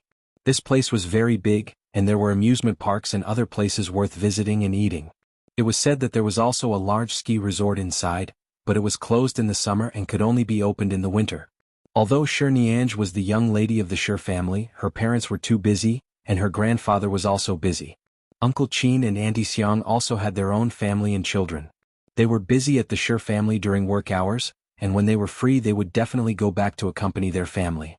Thus, in fact, she had never been to these amusement parks. Even if she came, she would only stop by. No one had specially stayed to play with her. In her heart, she was actually looking forward to it. There were quite a lot of fun here. She had originally planned to stroll around and go to the amusement park in the afternoon. Otherwise, she would not be in the mood to stroll around after sweating all over. After getting out of the car, she had been holding Qin Siding's wrist. Qin Siding did not let go. In fact, when there were too many people, she was almost squeezed to the ground and he reached out to hug her back. This was the third time she had accidentally bumped into his arms. Shirniange was already very calm. Although she was still a little happy, at least her face would not keep heating up. There are really so many people today. The weather is good, and it's a new scenic spot. Many people bring children and the elderly. There's not even a place to sit, Shirniange said as she walked in. You don't like crowds? It's not too late to change places, Qin Siding said. There's no need to change. At most I'll queue up at every place. It's fine. I can experience it. Shirniange was still very excited. She then turned back and said, I remember that you don't like places with too many people. Today I insisted on taking that direct train here. At that time there were already a lot of people. Now it's crowded. You don't mind, do you? Qin Siding said, It's fine. I didn't expect there to be so many people. Otherwise I would have asked Uncle Qin to send us. Shirniange narrowed her eyes and smiled. But it feels good to squeeze on the bar with you. I wonder if I'll have the chance to experience it together in the future. After saying this, she regretted it. For some reason she felt a little shameless. What about her purpose of meeting him after graduation? But she did have this plan in the first place.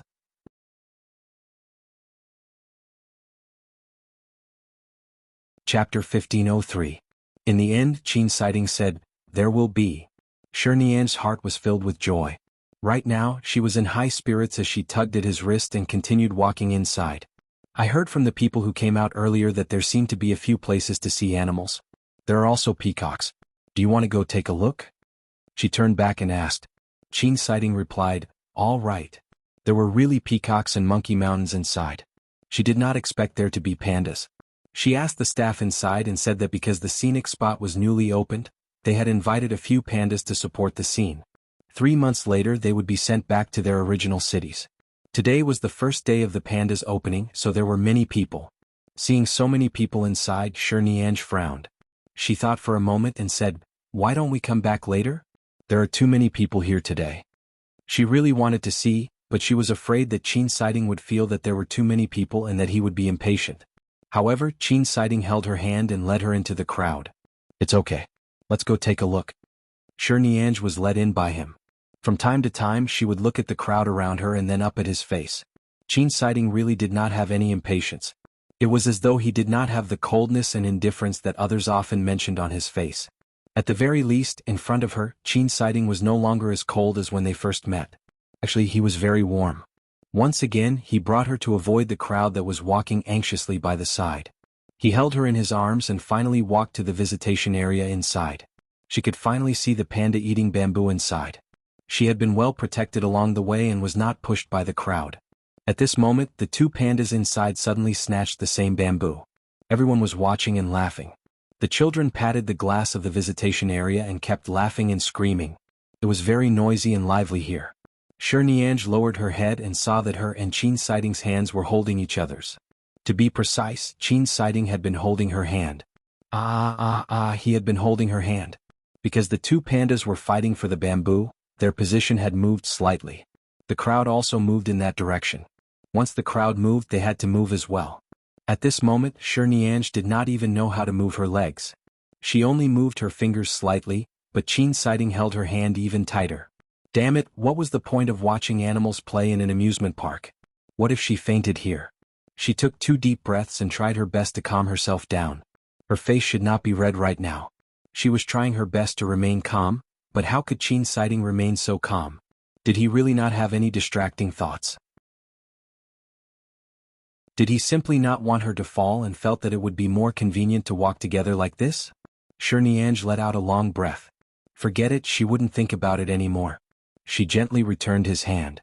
The two of them walked hand in hand for a long time until they walked out of the animal exhibition area and headed for the amusement park on the other side. Only then did Shirniange let go of his hand reluctantly. When she put her hand into her pocket, she felt that her palm was still warm. The main reason was that the space inside was small and there were many people. No one noticed anything when they held hands. Now that they were out, holding hands like this would be too eye-catching. Furthermore, there didn't seem to be any reason to keep holding hands. She actually wanted to hold hands, but she felt that someone like Qin Siding definitely wouldn't like others to keep looking at him. Two children ran over crazily. Seeing that they were about to touch Qin Siding, Shiniange quickly squatted down to catch them. She blocked them in front of her and rubbed their little heads with a smile. "Be careful when you walk." The two children glanced at her, grinned, and turned to run away. The tickets to the amusement park were interconnected. They could go to all the places they wanted to go. There were many people outside and there were many people in the amusement park. However, at least there was a place to sit and rest. The weather was a little hot. There was a dessert and cold drink area in the amusement park. There was an awning below. Qin Siding did not say that he was tired, but Shiniange was really tired and thirsty. She pulled him over to sit down and ordered a fruit smoothie and a small cake to eat. Of course, she ate almost all the cake herself. Qin Siding did not eat much of the fruit smoothie. He asked for a bottle of mineral water. From this, Shiniange silently remembered that Qin Siding did not like sweets. Zhao Xiaoqing sent a message asking where she was. Shiniange directly replied truthfully. Following that, Zhao Xiaoqing called. "Oh my god, you're at the amusement park with Almighty Qin?" Shiniange was silently a little happy. Not only were they at the amusement park, but they had even held hands and walked together for a long time. She smiled and answered, "And are you revising at home?" "I'm not. I'm accompanying my mother out to buy things. If you're at home, I'll go look for you. However, since you're outside with Almighty Qin, I won't be a third wheel." "No, you usually sit behind us. There's no difference. We're already used to being together." "I don't want to. Watching the two of you show off your love, I'll die of jealousy. I'll accompany my mother to buy things first. All the best for tomorrow's college entrance examination. And then, all the best tomorrow." After hanging up the phone, Shiniange looked up at the person sitting opposite her. Qin Siding was also looking at her. She didn't press the speakerphone button, did she? He probably didn't hear what Zhao Xiaoqing said about being a third wheel, right? "Why aren't you eating?" he asked. Shiniange glanced at the fruit smoothie on the table. "This portion is too much. I was hot and thirsty earlier, but I can't finish so much. It's too cold. It's fine if I eat a few bites. If I eat more, my stomach will hurt." "And then don't eat." Qin Siding asked again, "What's the matter?" He was probably referring to the phone call she had just received. Thus he probably didn't hear what Zhao Xiaoqing said on the phone. She also said that if I really can't perform well, I have to find another way out. I asked her if she wanted to study medicine, but she said that she would be so scared that she wouldn't be able to sleep well at night when she saw a replica of a human skeleton. She felt that she might not be able to enter the medical industry, so I didn't continue talking to her about this topic. Anyway, being a doctor is indeed very tiring. Indeed, not everyone likes this profession.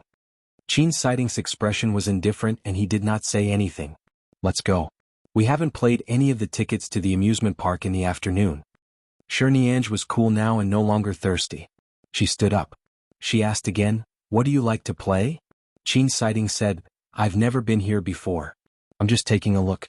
You decide." Everyone try and see if you can comment? A few days ago, the comment section was under maintenance. No one could leave comments. Qing felt that she was playing alone. She was so lonely that you're tuning in to the Han Li's Wuxia Adventures YouTube channel. We're so grateful for your support and don't forget to subscribe to join us on this incredible journey through captivating stories. Your generosity through donations truly makes a world of difference, as it's the primary source of revenue that allows me to expand and enhance this channel for you. Thank you from the bottom of my heart for being a part of this adventure.